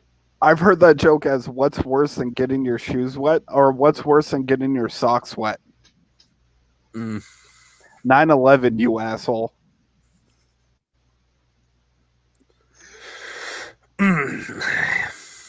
That's great too. That's great. Not 9/11, but the joke. We found the. I don't know. In case anybody's wondering, I've said a lot of bad shit tonight. I am not pro 9/11. Just in case I have to clarify. I think the only person that was pro 9/11 was Dick Cheney. Yeah. And you know what? As much as we might disagree, like as far as like getting where you want to get to in life, good for him. Yeah. The last guy who didn't say good for him got shot in the fucking face, so I'm right there with you. Good for him. And then that guy apologized because he got in the way of his fucking shot. Yeah, that's some wild shit. How do you confuse someone? I hope this is a setup to a punchline. No, that was a comment. I'm just reading. Oh. Yeah. How do you confuse someone? You know who confused a lot of people? Paint yourself green and throw forks at them. Okay, so not everything's a home run. I get it. That wouldn't lead to much confusion from me, though. I'd be like, this guy's out of his mind. What's the big confusion? I don't know. I would be pretty confused if a naked dude painted green started throwing forks at me. Like, my immediate reaction, like if somebody showed up like throwing fucking hands, I'd be like, dude, fuck you. But if they were painted green and throwing forks, I'd be like, Trip Ainsworth has performed illegal error and must shut down.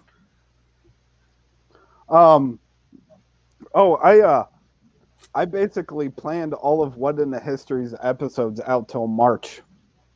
What's coming up? Well, next week we got Lenny Bruce, which probably the first comedian that used his voice to speak on the atrocities committed. Like he went on national television in 1959 and said he hated segregation. He also has a joke where he drops 21 N-words. So, Wait, so I hate segregation, but let me say nigger a lot. Like that doesn't fucking add up. Yeah. But all right. His whole goal was to take the power out of the word type thing. Yeah. Because during that joke, he dropped racial epithets for everyone you can think of. Right. Then Operation Paperclip. The Silk Road, which connected Europe with Asia. Okay, so to the Silk Road, I don't know if you meant that or like the thing that was before Backpage. See, that's what I knew about was the dark web trading site. Yeah. Santa, then the Texas Tower Sniper will wrap up December. Hey, do you have a guess for Santa, Lando? I do not. Okay. We'll take it.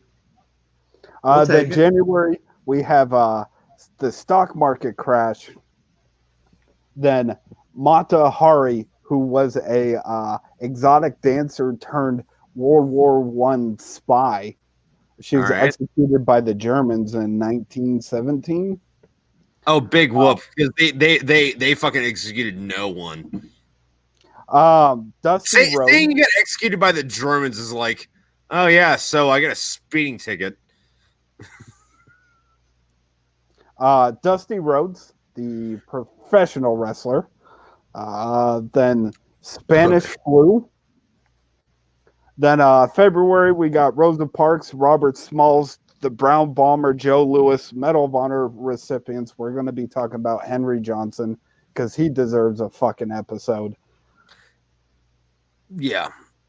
He killed 6 men with his bare hands. His fucking bare hands. They gave While him... he was surrounded and getting shot at. And he was stabbed, I think, at one point. They thought he was dead, but he just fucking rose up with big dick energy and killed everybody with his bare hands.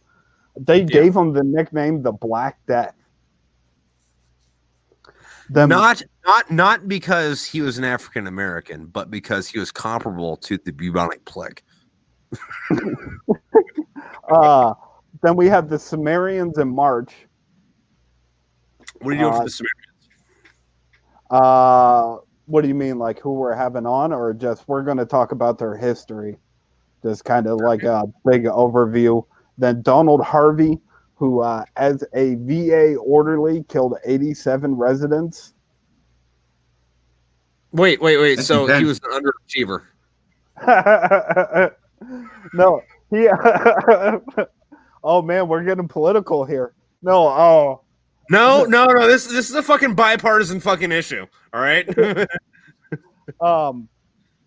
But the 2 main ways he would kill people is he carried with him a faulty oxygen tank, and if he didn't like one of the old people, he'd switch out the bad oxygen tank so they die of suffocation in their sleep, and then I guess that's one way to get rid of your racist grandparents. But I mean, Jesus. And then he would also take a catheter and shove it in, and then he would shove a steel coat hanger in, rupture the bladder, and they would die from sepsis. You're only supposed to use steel hangers on the females for abortion. It doesn't work the same way. I don't know if you know this, but males do not carry children in their wombs, so you can't do an abortion that way. May or may not be dodging the coat hanger on that episode when you shoot it. Then there's the Crusades, and then we're going to talk about some. Yeah. So when you say the Crusades, do you mean specifically the part of the Crusades that took place in the Near East or the full fucking spectrum, because despite fucking popular fucking knowledge or opinion, the Crusades took place also throughout fucking Europe. And the Teutonic Knights up in the Baltic states during their Crusades, which was a good half of it, or half of the Crusades, is what led to the fucking military state Prussia, which might have its own consequences when you have a German state that rises, that their whole thing is shooting people. I'm gonna guess the whole thing, but like we're a couple months out. I'll start planning the whole thing like a month away. Well, when you do get into that one, just for like research purposes, what happened in Israel was a good third of the Crusades. Okay. And then we're gonna talk about somebody that I never heard of, Olive Oatman. She was traveling across the plains with her Mormon family, and they were all killed. And the Native Americans took Olive as their own, and they even gave her a tattoo on her face. And then they basically, she reintegrated into society as a white woman with a tribal tattoo on her face. And it rained on her face. Oh my God, a callback.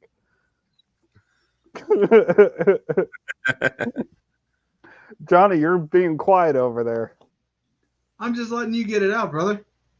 No reason to step on your toes. I was saying, definitely get me on for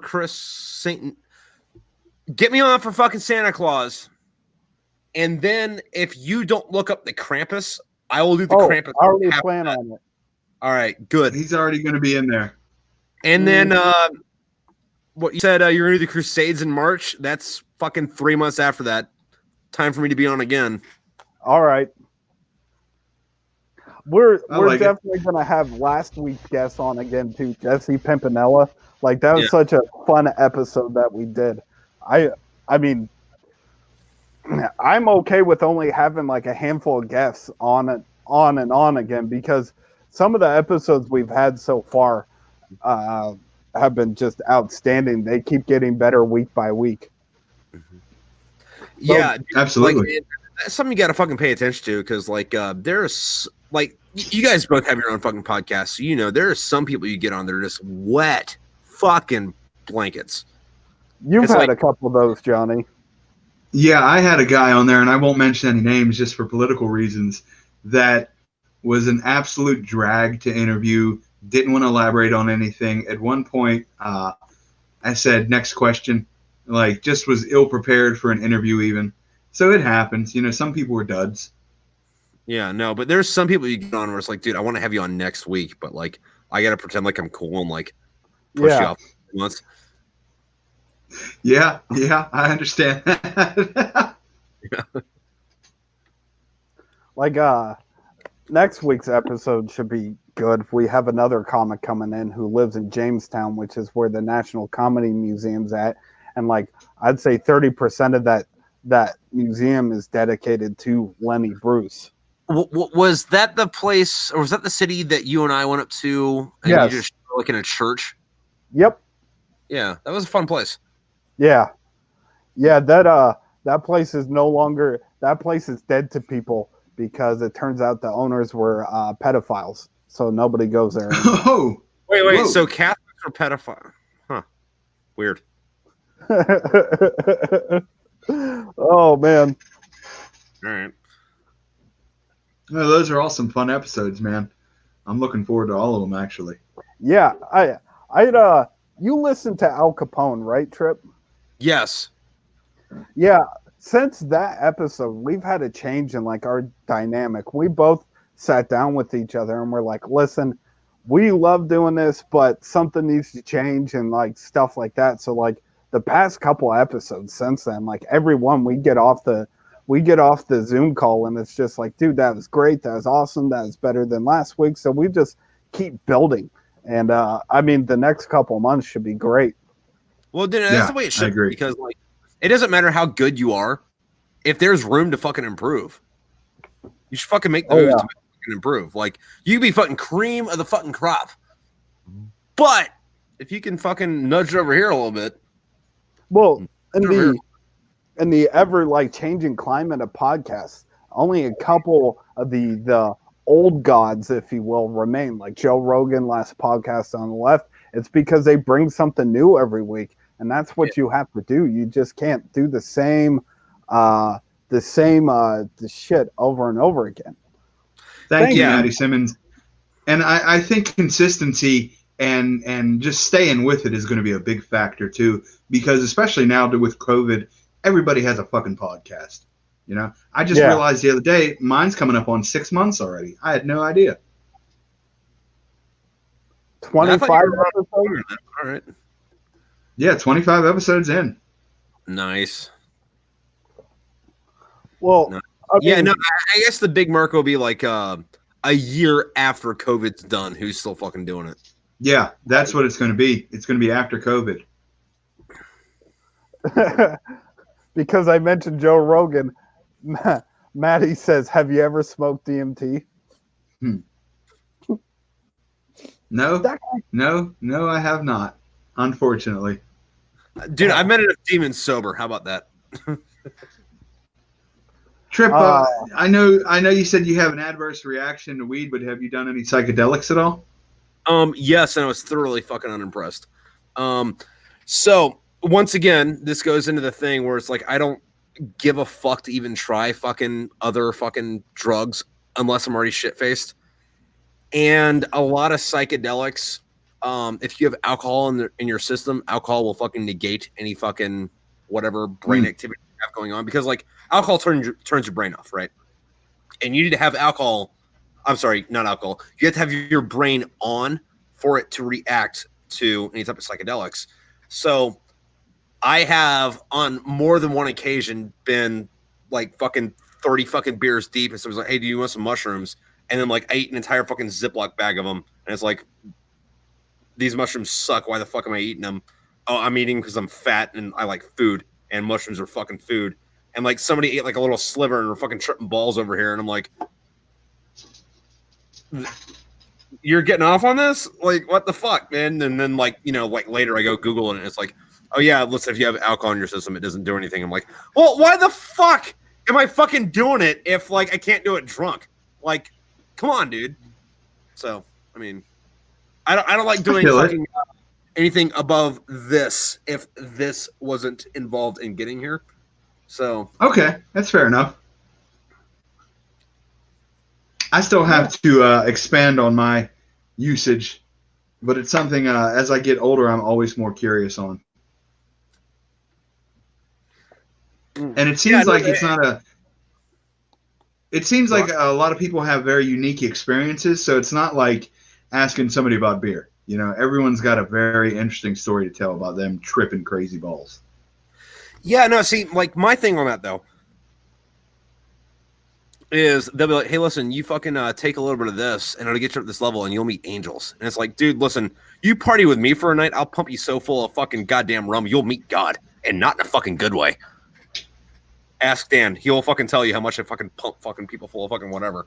Like, no, I dig it, dude. I was very underwhelmed with I tried some acid and I was very underwhelmed because that whole shit where people talk about, oh, you hallucinate all that. That's what I wanted to do. You know, I wanted to see shit. Like and, if I'm not gonna have a fist fight with Spider-Man, this ain't fucking worth it. Yeah, it fell up short. Like I took 2 hits and didn't get any visual hallucinations. Yeah. And like my thing on that is like, yeah, listen, if you guys want to do it, fucking more power fucking to you. Like, I'm not gonna stop you. Have fun, kid. But at the same time, like,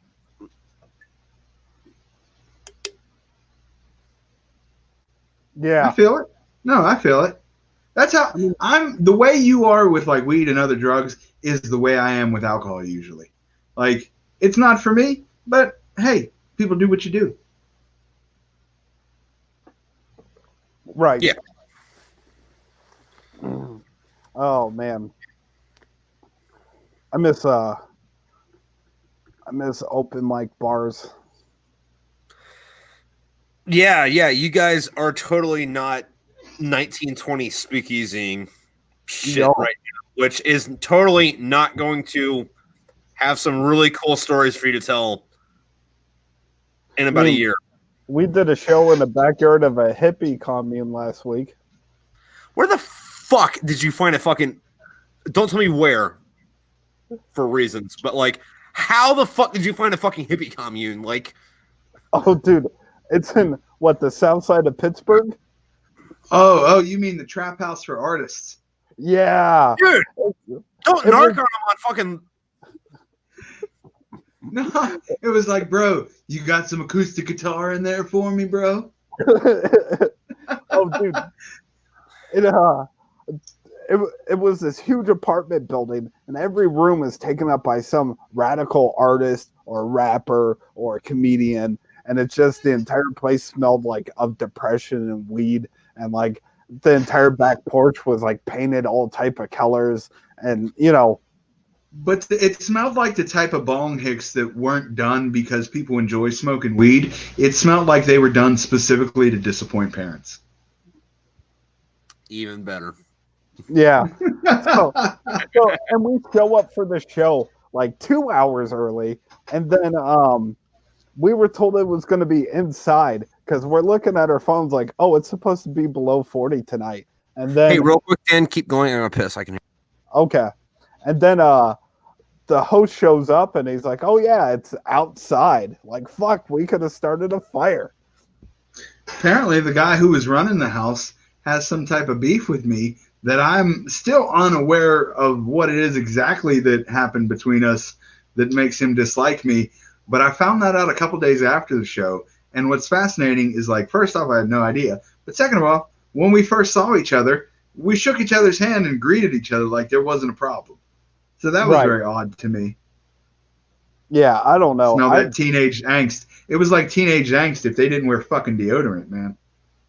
They were all rocking Toms of Maine in their pits. I saw one man bun, but everything else was like shoulder length hair. You know, just like some dude came outside in shorts. It was like 39 degrees. The dude was so glazed over. He just sat there and laughed the entire time, just like, you know which guy I'm talking. Yeah, I do. The guy who said it was his first ever comedy show? Yeah. Yeah, man, I wanted to be what he was on, whatever the fuck it was, because it was cold as shit out there. Yeah, just out there in a long sleeve and basketball shorts. Hey, guys, I live here. I didn't know there was a show. Bro, you probably don't even know what fucking year it is. I don't know if you guys have been paying attention to this or not, but apparently being outside when it's cold in shorts or a short sleeve shirt is racist because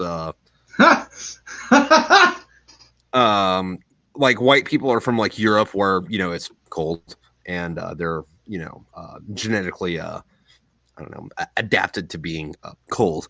And if you go outside and it's 32 degrees and you're not wearing a hoodie, that's not inclusive of our brown brethren. Well, I know white guys that go outside that are in a hoodie that are also not inclusive. So pick your fucking battles sometimes, guys. Dude, is there anything you can do right now that's not sexist or racist? Yeah, man. Talk about Bigfoot. Hey, Dan. What? Pointing to your nose highlights Semitic people, and that's not going to be tolerated. All right. We're not going to talk about right now. You fucking anti-Semite. Hey, Trip. My brother recently told me he was anti-Semite, and I had to ask him. I said, "What did the Jewish people ever do to you?" He said I wasn't listening. He just hates tractor trailers. Oh, dude, hit him. So we were telling jokes. Hit him with the autistic joke. Oh, my sister's an anti-vaxxer. Had to have a conversation with her.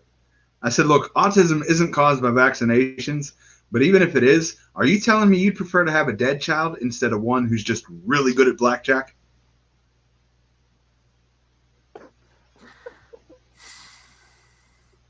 Dan, I feel like you're setting me up for failure with these jokes because you know Trip's sense of humor better than I do. So I'll hit him with one. It'll work, and you'll be like, do the shittier one now. Johnny, look at me. Look into the camera. ass. All right, so I was fucking my sister, right? And we're going at it. I'm about to come and I go, damn, girl, you fuck just like mom. And she says, yeah, no, dad told me the same thing.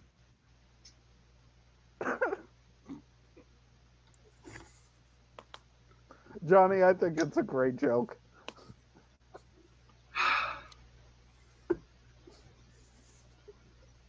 Fuck off, Johnny.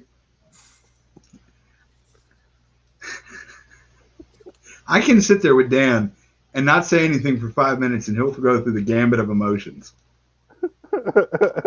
Yeah, but Dan goes through the gambit of emotions every fucking 20 minutes anyway. Like, Dan, I love you to fucking death. You're the person I fucking know. Not saying it's a bad thing. I fucking love you. But no. Hey, listen, Johnny, if you really want to get fucking Dan emotional, fucking like give him about like 38 fucking beers and then ask him about Pickett's charge. About what now? Pickett's charge in Gettysburg. Oh my God, I remember that conversation in Gettysburg. Dude, he starts talking about it like he was fucking there. He's like, nah, dude, like, oh, this ball, that ball, this. And then I got stabbed by this fucking Confederate with his bayonet. And then, like, this happened and that happened. Like, wait, hold on. What? And you're like, yeah, dude, no, fucking, I was coming down the hill and fucking Johnny Reb came up and his brother shot me in the fucking kneecap. And then he stabbed me in the fucking spleen. And you're like, Dan, you're not that old. No, man. Dan's passion. Go ahead. Dan's passion about like old military battles is unrivaled in anyone I've ever met. That's because you haven't had a really good drinking night with me when I felt particularly fucking motivated. Because I will go off on the rails about how Guadalcanal made fucking Stalingrad look like the invasion of France.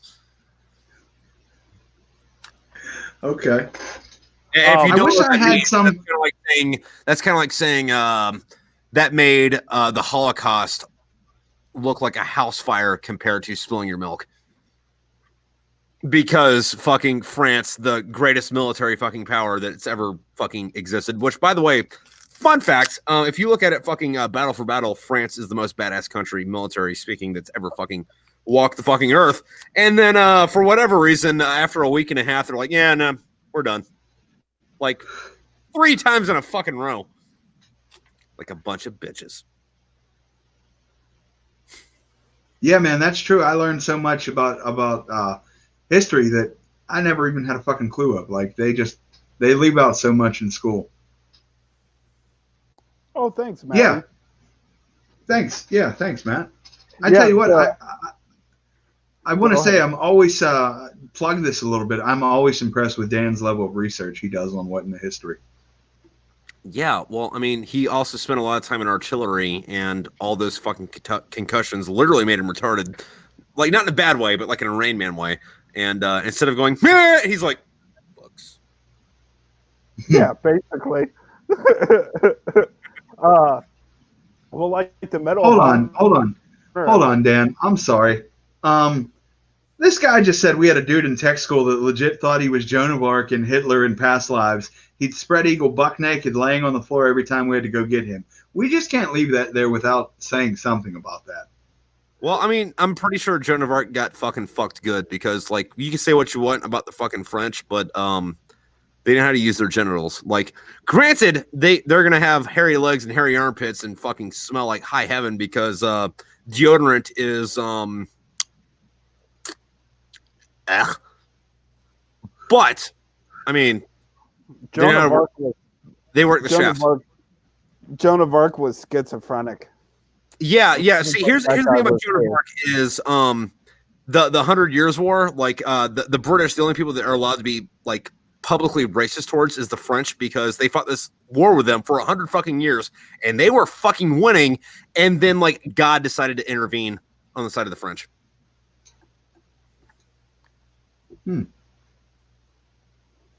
Oh, yeah. For what was it?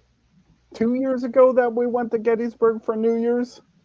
Yes, it was. Also, hold that thought real quick. Hey, Matt Simmons, talking about the French inventing head. No, the French did not invent fucking blowjobs. They did, however, introduce it to women. Oh, that's funny. That's funny. Imagine being able to talk someone into giving you head in like the 1500s. God damn, that had to be disgusting. Well, I mean, that's kind of like the fucking whole thing with the fucking Greeks. Like, if I say Greek life, the first thing you think about is butt fucking. So the Greeks did invent sex. The Romans introduced it to women. Okay, what does that mean about the peace sign in the UK? You got to be careful now. You flip a peace sign. Oh, okay. So this is the peace sign, right? Like victory, whatever. In England, this is this. Like they don't really? do this. They do this. I always thought this was peace and this was victory. Yeah. In America, this is peace and this is victory. In England, this is peace and victory, and this is this. At the end of every episode, people think I'm saying peace when I'm really saying victory because I'm about to own you bitches. So the thing is, it was like during the 100 Years' War, the same thing with the fucking Joan of Arc fucking same war. Fucking I forget which side it was. I want to say it was the fucking English caught a bunch of the French, and they took all the archers and cut their fucking fingers off. Or it might have been vice versa. Yeah. So it was like initially like I you. have fingers, I can shoot arrows, bitch. Which over in America, evolved this. Like you Pluck you is what they used to shout. Also, Pluck like you? while we're on this, can I just like there's an aesthetic I want to talk about, right? So people do like this, right? Like little ball fist, big fucking finger. However, I think it looks a lot better when you have like this finger half raised and your fucking thumb out. Like this looks a lot better than that. You know what I mean? Well, Johnny's has artwork on it. That's like, oh, look at that. Yeah.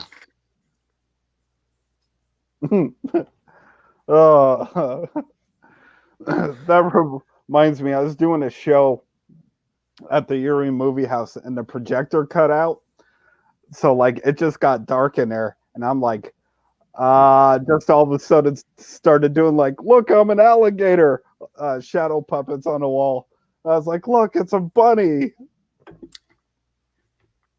I think this with the thumb up is more uppity. Like, hey, go fuck yourself. I think with the thumb down, it's more rage. Like, hey, fuck you. Yeah, but if you're shooting somebody the bird and you're not being an uppity bitch, like, I think that goes into it because, like, yeah, like what you just said, I heard like, yeah, fuck you, or like, I'm gonna put some thought behind this, but we may have to agree to disagree on that one, Johnny. Yeah, man, I'm not a big finger guy. Yeah, no, I only shoot the bird in traffic. Which, by the way, I do want to bring up that everyone likes to say that they're not a sexist or a racist, but if you're not using sexist or racist slurs in traffic, you're either a liar or you've never actually been in traffic. We're going to have to agree to disagree again because I am in traffic all the goddamn time, and I am just like so calm and peaceful about it and don't even care who or what did it. You've never been to Washington, D.C. or Los Angeles, have you? Yeah, I've been to D.C. I've been in some traffic in D.C. Yeah. You've driven through D.C. and like haven't rolled down the window and called someone a man. Like it's amazing how Johnny, you're a fucking saint. You know that that's all that I fucking heard. That's all that I fucking heard. I'm not talking to Johnny fucking Smith. I'm talking to fucking mother fucking Teresa von Pittsburgh. That's all the fuck I heard. If you talk to most people, I think it's surprising how like calm and laid back I am. Like I don't get riled up for much. Demon. Like it's like, fuck you, you fucking piece of shit. Fuck you. Get the fuck out of the fucking goddamn drive, you stupid bitch. You have an accelerator. Fucking use it. Like I get pretty deep into the fucking weeds on that. But yeah, no, I'm just like, oh, they're slowing down. All right, this is what we're doing now. Like I'm just really going with the flow of life. Like honestly. Is that because you're high? I mean, no, I don't think it's because I'm high. Because I've been sober in traffic recently. Like the whole Texas trip, I was pretty much sober. And first off, driving in Texas is pretty goddamn nuts. but I was cool down there too. Well, you have to be a little more specific than that because Texas is literally bigger than France. And we Okay, say, I was Central- driving in Texas. Like, were you in Houston? Were you in Dallas? Were you in the other half of the state that's literally open desert? I was in Central Texas for a while, like Temple, Killeen area. I was also in Austin for a while, and I did some time in Houston as well. And it's like really fucking fast. Like if you're not driving 70, that's the speed limit. I saw a sign that said school zone, slow down to 50. And I was like, wow, that's fucking incredible. Like USA. yeah, like I'll do everything school zone 15. Yeah. Also, Maddie over here fucking asked a question that I would like all of us to answer. Let's go Johnny Dan, and then I'll do mine. There's a biopic about you. Who plays you? And he didn't specify alive or dead. So anybody ever, you can say when they're old, when they're in their prime, fucking alive now, fucking did their shit in the 70s, fucking Bill Hicks or fucking goddamn Dave Chappelle. So who do you want answering first? Let's do Johnny Dan and then me. Go right to left or left to right, depending on how your fucking screen looks. Okay. Fuck it. I'll go. I already know this answer, who I want to play me. And people are going to disagree with me, but I think with my story, it doesn't matter what I look like. So I want Michael Jai White to play me. Okay. He was the guy who played Spawn. He's a badass martial artist. Oh, he can definitely play me. Yeah. Like, All right. because my story, like I said, my image, like what I physically look like, doesn't matter through the whole story. Fair enough. Tom Segura, so I can actually be funny. You don't have to dog yourself like that, man. I do because it gets laughs. Oh. Now I feel bad for laughing, asshole. No. Hey, The entire world is my stage. All right. Now, I was gonna say for me, like the kid from Jurassic Park, the guy that played Eugene Sledge. Oh, Okay. yeah. Oh man, you Like unimposing, you know. but Because like if you looked at either a picture of him or a picture of Eugene Sledge, is like. So let me tell you about like one of the dudes that had the hardest sticks of all time. Look at a picture of this guy, and you're like that. oh yeah. You did not tell that story about this guy. And then Eugene Sledge became a biology professor. Yeah, because like, listen, I don't know any functional skills besides killing Japs. So I guess I'll just fucking talk about fucking plants because fuck me, right? Eugene Sledge, he wrote a book called With the Old Breed, and Which is one of the better fucking war books, if not the best ever. It's in the top 2. So tied at 1 for me. He joined the Marine Corps and he fought on Peleliu and Okinawa, which is what in the top. Okinawa was probably the worst battle in the Pacific, and then the only reason that Okinawa was worse than Peleliu is because it took longer to do. If Peleliu took as long to do as Okinawa did, fucking Peleliu, people will be like, "What the fuck was Stalingrad?" Yeah. Again, you got to watch the Pacific, Johnny. Just finish the rest of it off of because before the John Baslone episode, I had to watch the John Baslone episode on the Pacific. So just he kind of got an idea. And it's only like 8 episodes long, so like it's not like it's increasing. It's increasing. Dan starts off with like, one day you should read this article. Oh, here's a book for you. Then he's like, you got to watch this series.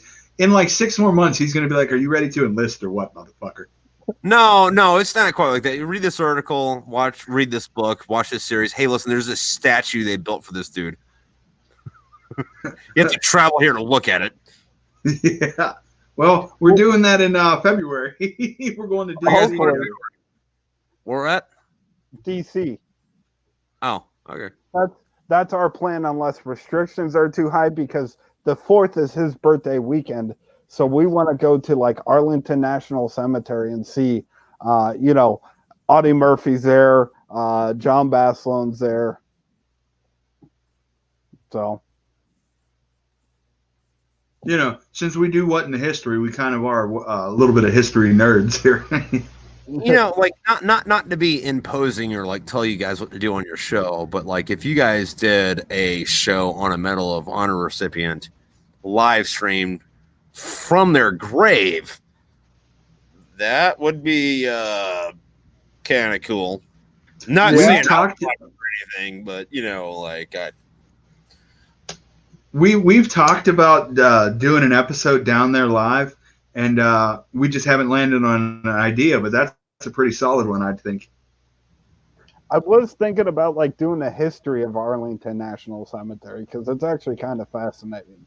Yeah, because like what it was George Washington's, and then George Washington's kid or grandkid married Robert E. Lee, and then the Union took it away from him after the fucking war or some shit. Yeah, which I think that's always funny is like, you know, there's all this fucking like hate right now for Robert E. Lee because that's relevant for some fucking reason. Like, I get the fucking like social justice strife or whatever, but it's like, dude, these people were like 150 fucking years ago. Let them fucking die. But it's like, yeah, dude, no, like Robert E. Lee was like George Washington's like son-in-law. Yeah. Yep. And they even have his house still there. Yeah. I've actually been to his house. Yep, me too. Yeah. And then like Robert E. Lee, like if you actually look at it, was like one of the most Americans ever. He just was like, hey, when the country fell apart, sorry, I'm on this side of it, you know? Yeah, I guess he lived in the North. If Virginia went Union instead of fucking Confederate, like I'm confident that Robert E. Lee would be like the most would be more famous than fucking George Washington. He would definitely be known as one of the top 3 military generals of our nation's history for sure. Yeah. Yeah, you just picked the fucking wrong side, or had like he didn't really pick it. Like he only went with Virginia, like because like he thought the Union should be together, but like back then, the state was more important than the country. So he went with Virginia for that. But like, if Virginia went Union instead of fucking Confederate, yeah, no, he would have been like one of the most important Americans in the fucking history of the fucking planet. And then like I love fucking Grant to death. Grant was like one of my fucking favorite fucking generals for fucking history for a fucking slew of reasons. Mostly because he had this attitude where it's like, oh, this is gonna get the but this is gonna get the fucking division staff killed. Well, fuck them. I'm gonna put the fucking colonels on the fucking line with the privates because you signed up, didn't you? Get a fucking rifle, bitch. And he had this theory of the more bodies you throw at a problem, the quicker the problem will go away. And it worked. Well, a lot of people had that theory, but the reason I like Grant's approach to it was most other people were like, the more bodies throw at it, we'll get rid of the problem. However, let's not throw the officers at him, to where Grant would throw the fucking officers at him. And that's what got him my respect on that one. But then he had his best friend, William T. Sherman, Mr. Burn It the Fuck Down. Oh, yeah. Fire, Johnny. Fire. Yeah, no, fucking Sherman fucked around and found out. However, it turned out that just because you're the one who fucked around doesn't mean you're the one who found out. Yeah. Do you know who Sherman is, Johnny? No, I'm just over here sitting in the dark. Dan, go.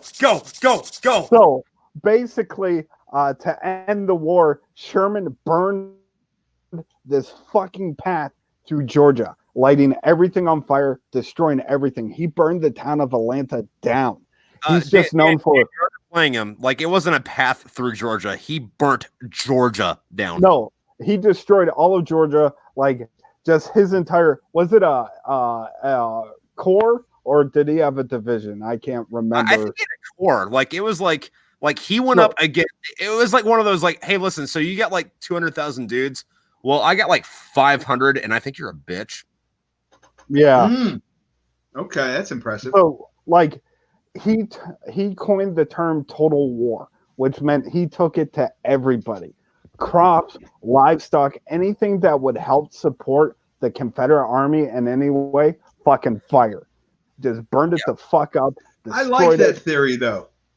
Yeah, I like that approach. Real quick, I want to interject. Maddie Simmons says, I'm thinking of reading Sing Got Us Through After the Fawns. Hey, real quick, Matt, fucking that's the second book in the series. Read Smoke Fairy Tales first. I believe he did. It's part 2. You're not going to understand it if you don't read the first one first. But anyway, fucking Sherman, fucking Georgia in the ass. Yes, he just basically, like I said, he started in North Georgia, and then he went straight through Atlanta to the fucking ocean, and it debilitated the Confederates so bad that they eventually surrendered because of it, because he cut off railroads, destroyed railroads, anything that would supply the Confederates. It's just like this big dick energy movement from North Georgia to the coast. And no, I like that. With that too, where like what he would go at it and he'd be like, all right, so there's like town A, town B, town C. We're gonna take this like east, middle, west. There's an army in town B, the middle town, to stop me. So instead of fighting town B, I'm just gonna go to town A or C, burn them to the fucking ground and like surpass them. And then like if they want to chase me, they fucking can, but your town's already burnt down, you fucking dumb cunt. And it was this like fast paced just march. Like they didn't fucking stop for anything. Yeah, they were like 40 miles a day on foot. Something like that, yeah. Just burning. And that's like logistics and shit too. I was like, pick your shit up, let's fucking go. Not to mention Grant tried to quit the army because he was getting bad press and stuff, and it was falling on his men. And Sherman basically said, if you quit, I quit. So, like, they're besties. And Grant's like, you know what, bestie? Go make the green grass grow. And he fucking did. That's dope, man. Yield. Yeah. I definitely want to do an episode on him one day. William Tecumseh Sherman. The thing is, if it's war, that's how I feel it should be. Like, just destroy everything that's going to help the enemy. Fucking get rid of it all. Fuck them. Yeah. Well, there is a turn point, and like, because war used to be heralded as this glorious, like the time of Napoleon. Like, war was just art, and it was all for the search of glory, and there was honor in it. And then you switch to like World War I, and it's like, no, your town goes boom. I'm going to stop you on that, Dan, and I will say that the old world thinking of it, that war is glory, comes from the fact that back in the day, the only people that could write a book or tell their story about how war was glorious were people that were rich enough to like come in at a fucking middle rank in the fucking first place. As to where the fucking millions of fucking people below them died for fucking what the fuck ever, and history did not remember their name. Actually, speaking of people with no name dying fucking nothing, I have a fun story for you that relates to both. Johnny, if you don't understand this, I'm sorry. That have come up in both this and the last fucking podcast. And if they don't make sense, I will relate to you why they don't later. Anyway, so Blackbeard the fucking pirate, right? Went around, did his shit, fucking like murdered the fuck out of the fucking East Coast and the fucking Caribbean for about a year. Depending on who you talk to, if you look at English records, he retired for like 6 months and then like miraculously showed up like even stronger than before he left. However, if you look at Spanish records, Blackbeard was never a fucking thing, and there was 6 months of this guy named El Gran Diablo who like fucked up South America and then like left north. May or may not have been the same dude, but like really looks like the same guy. But anyway, fucking at one point, fucking Blackbeard fucking gets back into the fucking game, and the governor of Virginia, this guy's name is Spotswood, fucking decides, hey, this Blackbeard motherfucker is going down. So he enlists fucking help of the Royal Navy and the Royal fucking Marines to go kill Blackbeard. And he gets this guy named Maynard. He's Lieutenant Maynard. Goes fucking kill Blackbeard. Shows up. Blackbeard is fucking drunk off his ass with his fucking shit because it's a fucking holiday and they're in port and fuck it. And battle goes on. They all start fucking fighting. Blackbeard, I think he, depending on sources, gets shot between 8 and 12 times. And this is back when, you know, a 45 was a fucking bitch round, you know, fucking like bullets were like this fucking big. But depending on who you talk to, somewhere between 8 and 12 shots, and then, depending on who you talk to, was stabbed 30 to 50 times, depending on the fucking who you talk to. So at the very least, shot 8 times, stabbed 80 times, still fucking slicing motherfuckers in half like it's fucking cool. And then if you look at British Navy records, right, they didn't bother to mention the enlisted men's names, right? They just like wrote where they're from. So Blackbeard shot at least 8 times, stabbed with a fucking sword at least fucking 30 times, still fighting like a motherfucker, going down in a fucking ball of glory. And then a Highlander from Scotland shows up and cuts off his head, and that ends Blackbeard. Oh, damn! That's pretty wild. He was still fighting for it. Apparently. And if you're not, and Johnny, I know you said you're garbage with movies. There's this movie from the 80s called The Highlander, where it's this guy from the Highland in Scotland, and it was about mortals, and the only way to kill them is to cut their head off, and then if you cut their head off, you get their power. And it's like there's a really interesting historical parallel that like guy that you can't get killed only gets killed by cutting off their head, and the guy that cuts off this dude's head in real life was a Highlander. I will say I've heard of the movie, but no surprise to anyone, never seen it. Another movie you should fucking watch. I've been meaning to watch The Highlander for about 10 years, just never got around to it. Johnny, so we can have a conversation that Trip doesn't understand. Did you see Joey Purse's status tonight? I did not. What did it say? I haven't been on Facebook much. He must have barmed real hard because he said selling all my material, performing stand-up for me is fucking stupid. Oh, no, I didn't see that at all. Yeah. Jesus Christ. He must have bombed pretty hard. It happens. You just need to bounce back. It's like the first time you bomb, it's like, oh my God, this is the end of the world. Because it's uncomfortable, because good comics won't get off the fucking stage. And it's really awkward just to be like joke after joke after joke and nothing. But then the opposite happens when every joke you hit, people laugh at, your dick is fucking strong for days.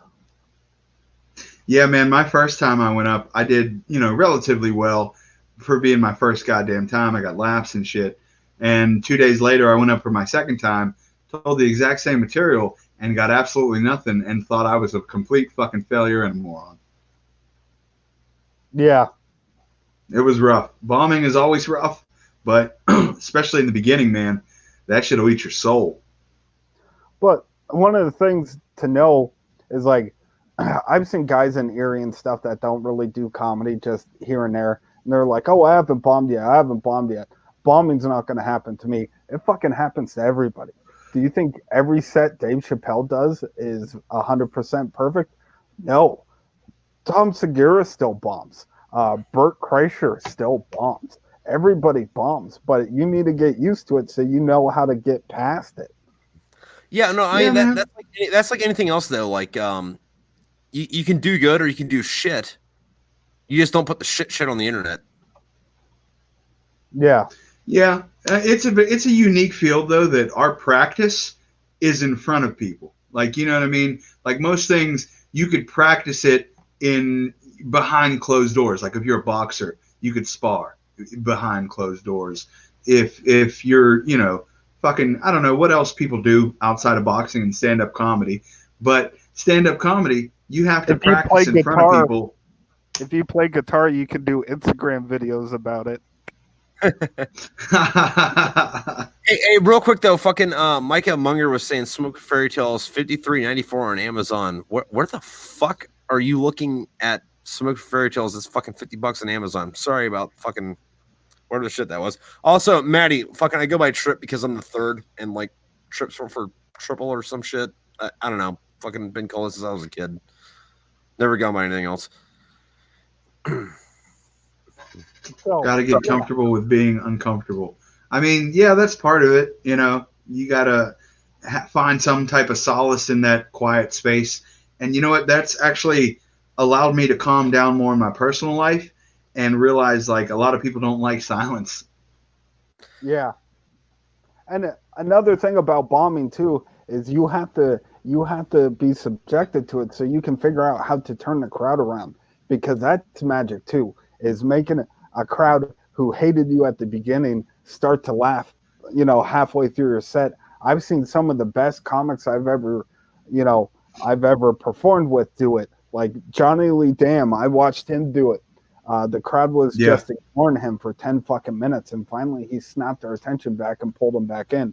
That is art. That is pure art. And then people don't talk about the different levels of bombing, because there's sets that you got to sludge through sometimes. You just got to crack them open for, as the opener. Like, people don't talk about that, and it's not always a bad thing. Sometimes you just got to bite the bullet. It is what it is. Right. Yeah, I mean, and it's a sinking feeling when you do jokes that do well every fucking time, and you hit that one time when they don't. What is an ASVAB waiver? ASVAB. It's the aptitude test to take to get into. Happy Thanksgiving, bro. Oh, to get into the military? Yeah. Now, what you fucking? I don't understand the comment. Then maybe I'm stupid. It means you bombed the ASVAB so bad that you had to get a waiver into the military. Oh, okay. That's I wouldn't want to tell anybody that. That's why it's used as an insult, Johnny. Jesus Christ. Again, this is me, not knowing the military life. Hey, you're learning, though. Yeah, the next time an ASVAB waiver comes up in normal conversation, I'll be sure to fucking know something about it.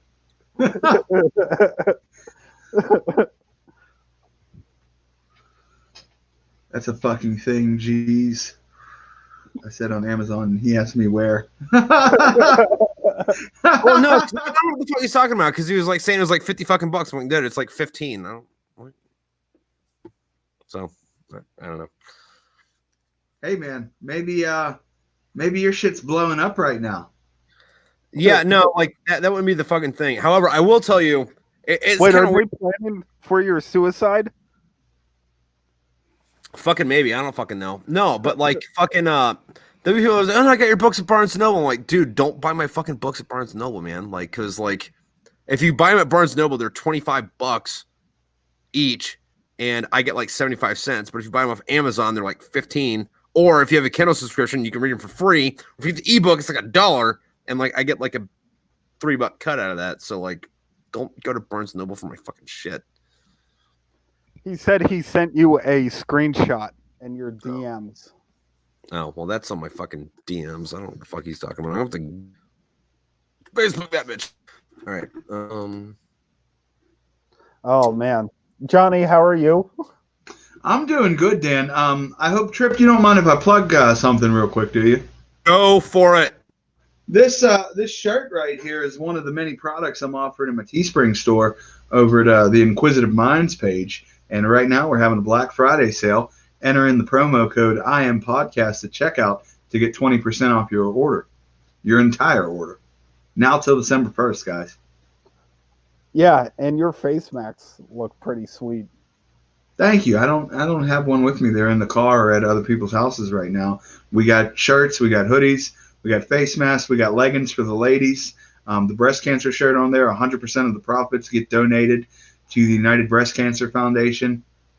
It's trying to help out some people too. Okay, so I figured out what the problem is. Hey, Micah, what you're doing on that is you're looking at the used shit, and people will buy a fucking $10 book and sell it for fucking $50 on fucking Amazon, hoping that you're stupid enough to buy it.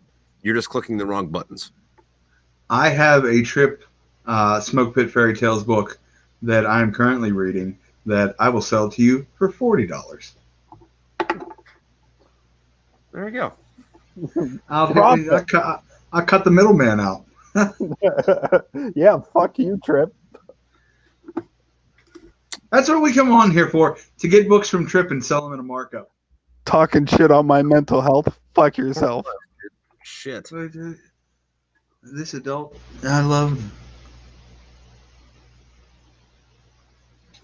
Yeah, man. That's how adults work. They have friendships and they're usually fairly dope. Like, I just know I don't want to hang out with people I don't fucking like, you know? Yeah.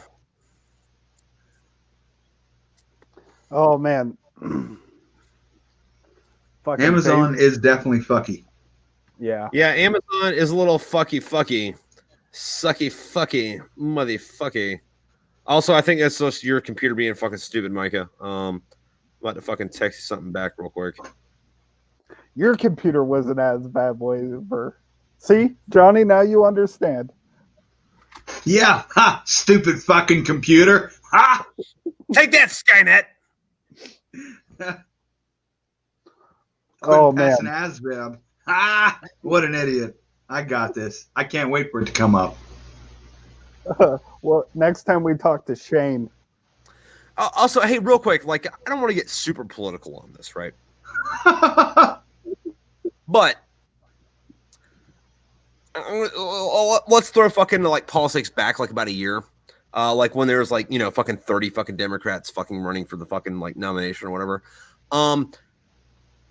Am I the only person that thought it was a little weird that Andrew Yang was the only person who was him and Tulsi Gabbard were running off of platforms that weren't Orange Man bad, but Andrew Yang was the only guy running off the fucking platform. Skynet's gonna fucking kill us. We need to fucking stop it. And it's like, okay, Orange Man bad, Orange Man bad, Orange Man bad, Orange Man bad, Orange Man bad. Stop the Forever War, Orange Man bad, Orange Man bad. Skynet is gonna kill us. Terminator is gonna fucking happen. We need to stop this. Orange Man bad, Orange Man bad, Orange Man bad. It's like, why did the Democrats pick a fucking Orange Man bad candidate instead of a Terminator is going to happen and we're all going to fucking die?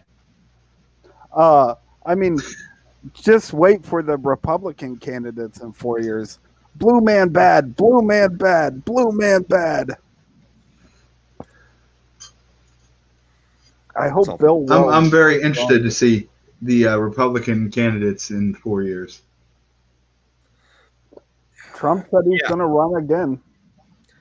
Yeah, dude, no, that'd be fucking like, I didn't put it past fucking Hillary Clinton fucking running this year. It didn't happen, but like, I don't put it past Trump running for fucking 4 years fucking now either. However, he won't be running as Biden, he'll be running as fucking Harris, but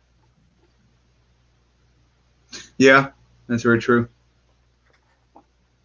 I don't see Joe Biden make it out of this term alive. No, dude, there's a nightmare scenario though, because you can appoint a vice president. So if he becomes president, right, Kamala Harris steps down as vice president. He appoints Hillary Clinton as vice president, and then he steps down. Hillary Clinton becomes president, and you might think that that's an incomprehensible fucking scenario. However, that's how Gerald Ford became president. He wasn't vice president when fucking what's his face got fucking elected. I didn't know that. Yeah. You know, Gerald Ford had a tremendous dick.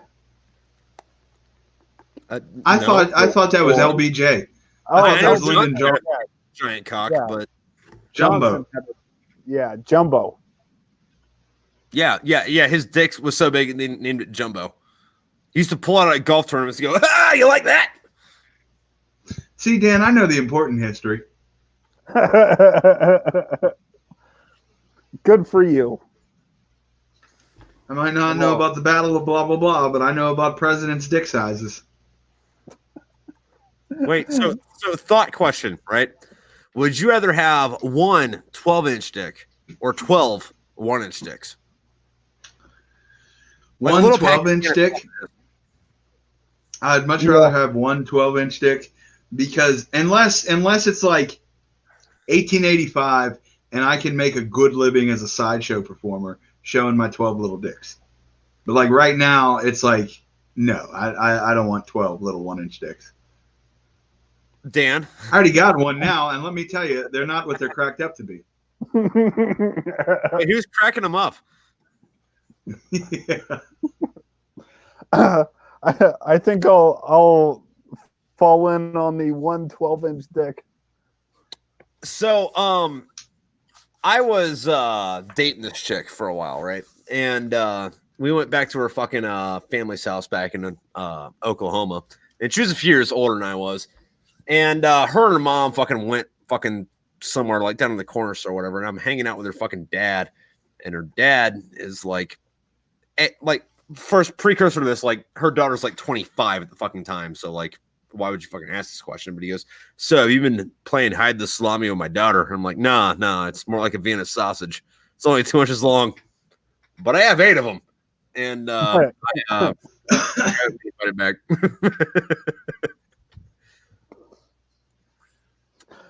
Micah says, I'm hung like a baby fruit bat. That's giving me Fern Gully flashbacks, man. Wow, that sounds something I'm going to... So you fucking my daughter? How you doing? Nice to meet you. You fucking my daughter? Yeah, but like, why do you ask that question when your daughter's 25? It's like, listen, your daughter's 25. I don't care how good of a father you are. She's been gangbanged once or twice because people fucking do that. I don't know if you remember what it was like to be fucking 19, but I'm pretty sure you doubled up on a couple of fucking chicks. And for you to double up on some chicks, there was chicks that got doubled up on. There are some questions you don't ask because you don't want to know the answer to. And what's your sex life with my daughter is one of them. Because and you know what, let's back up to the fucking other end of it. Do you know why you are here right now? Do you know why you are on this earth right now? Because your grandma liked dick. Your grandma liked getting fucked. And you know what became of that? Your mom liked getting fucked. And because of that, you're here right now. Actually, that's not true. My grandmother, want to know how my family on my father's side started? My grandfather came back from World War II as a big dick sailor, and he saw a 13-year-old girl he liked, so he threw her in the back of a car and raped her and got her pregnant. And here I am.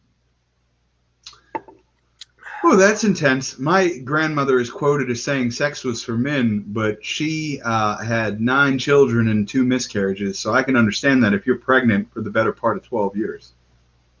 Yeah. Both grandmas on both sides each had fucking 6 kids in the fucking 50s and 60s. So like the only thing I can think of is either you are okay with the love of your life raping you over and over again, or you like dick. Right. Yeah, man. I don't know why we got so deep on that, Dan. Jesus Christ. We should have just been like, yeah, grandma was a slut and moved on. Yeah. Because I mean, at least you was a slut for your granddad, right? Oh, no. Okay. All right. Because I can't let it be like that, Johnny. It's like, haha, this is surface funny. Let's talk about the real trauma. You don't think it'd be like it is. But it do. Yeah. My dad was an only child, so he decided to have 10 kids. I know a guy who has 33 children. Jesus. And then I know another guy. Or Mormon. Neither. He's promiscuous. And then I know another guy who has 22 children. No. Yeah, man. A lot of fucking kids. I'm not saying no like I don't believe you. I'm just saying no like no. Like, how do you... Oh, my God. How do you... You get your dick hard and you stick it in anything that moves is how you have that many kids. How do you keep track of that name? Like, those names. Like, dude, no, I'm not going to accept that argument because, like, I had a pretty wild fucking early fucking 20s, and I planted my seed in a lot of shit. At least, though, I had the common courtesy to come on her face. See? Maybe they just weren't as courteous as you. I guess. Was she called Rain in her face? Rain in her face. Pull that old Teddy Roosevelt. If people want to understand what we're talking about, go to What in the History Facebook page and check out this week's latest episode of Shock Talk number 5. Actually, on that, fucking Dan, where can we find you and your stuff? You can find my comedy pages on Instagram and Facebook at DB Comedy 814. But you can find What in the History on YouTube, Instagram, Facebook, What in the History Pod. All right. And on that, Johnny, where can we find you and your stuff? You can find me at facebook.com/tunacanjohn or at Instagram at panda827. At pandasmith827. Also check me out on What in the History or the Inquisitive Minds podcast.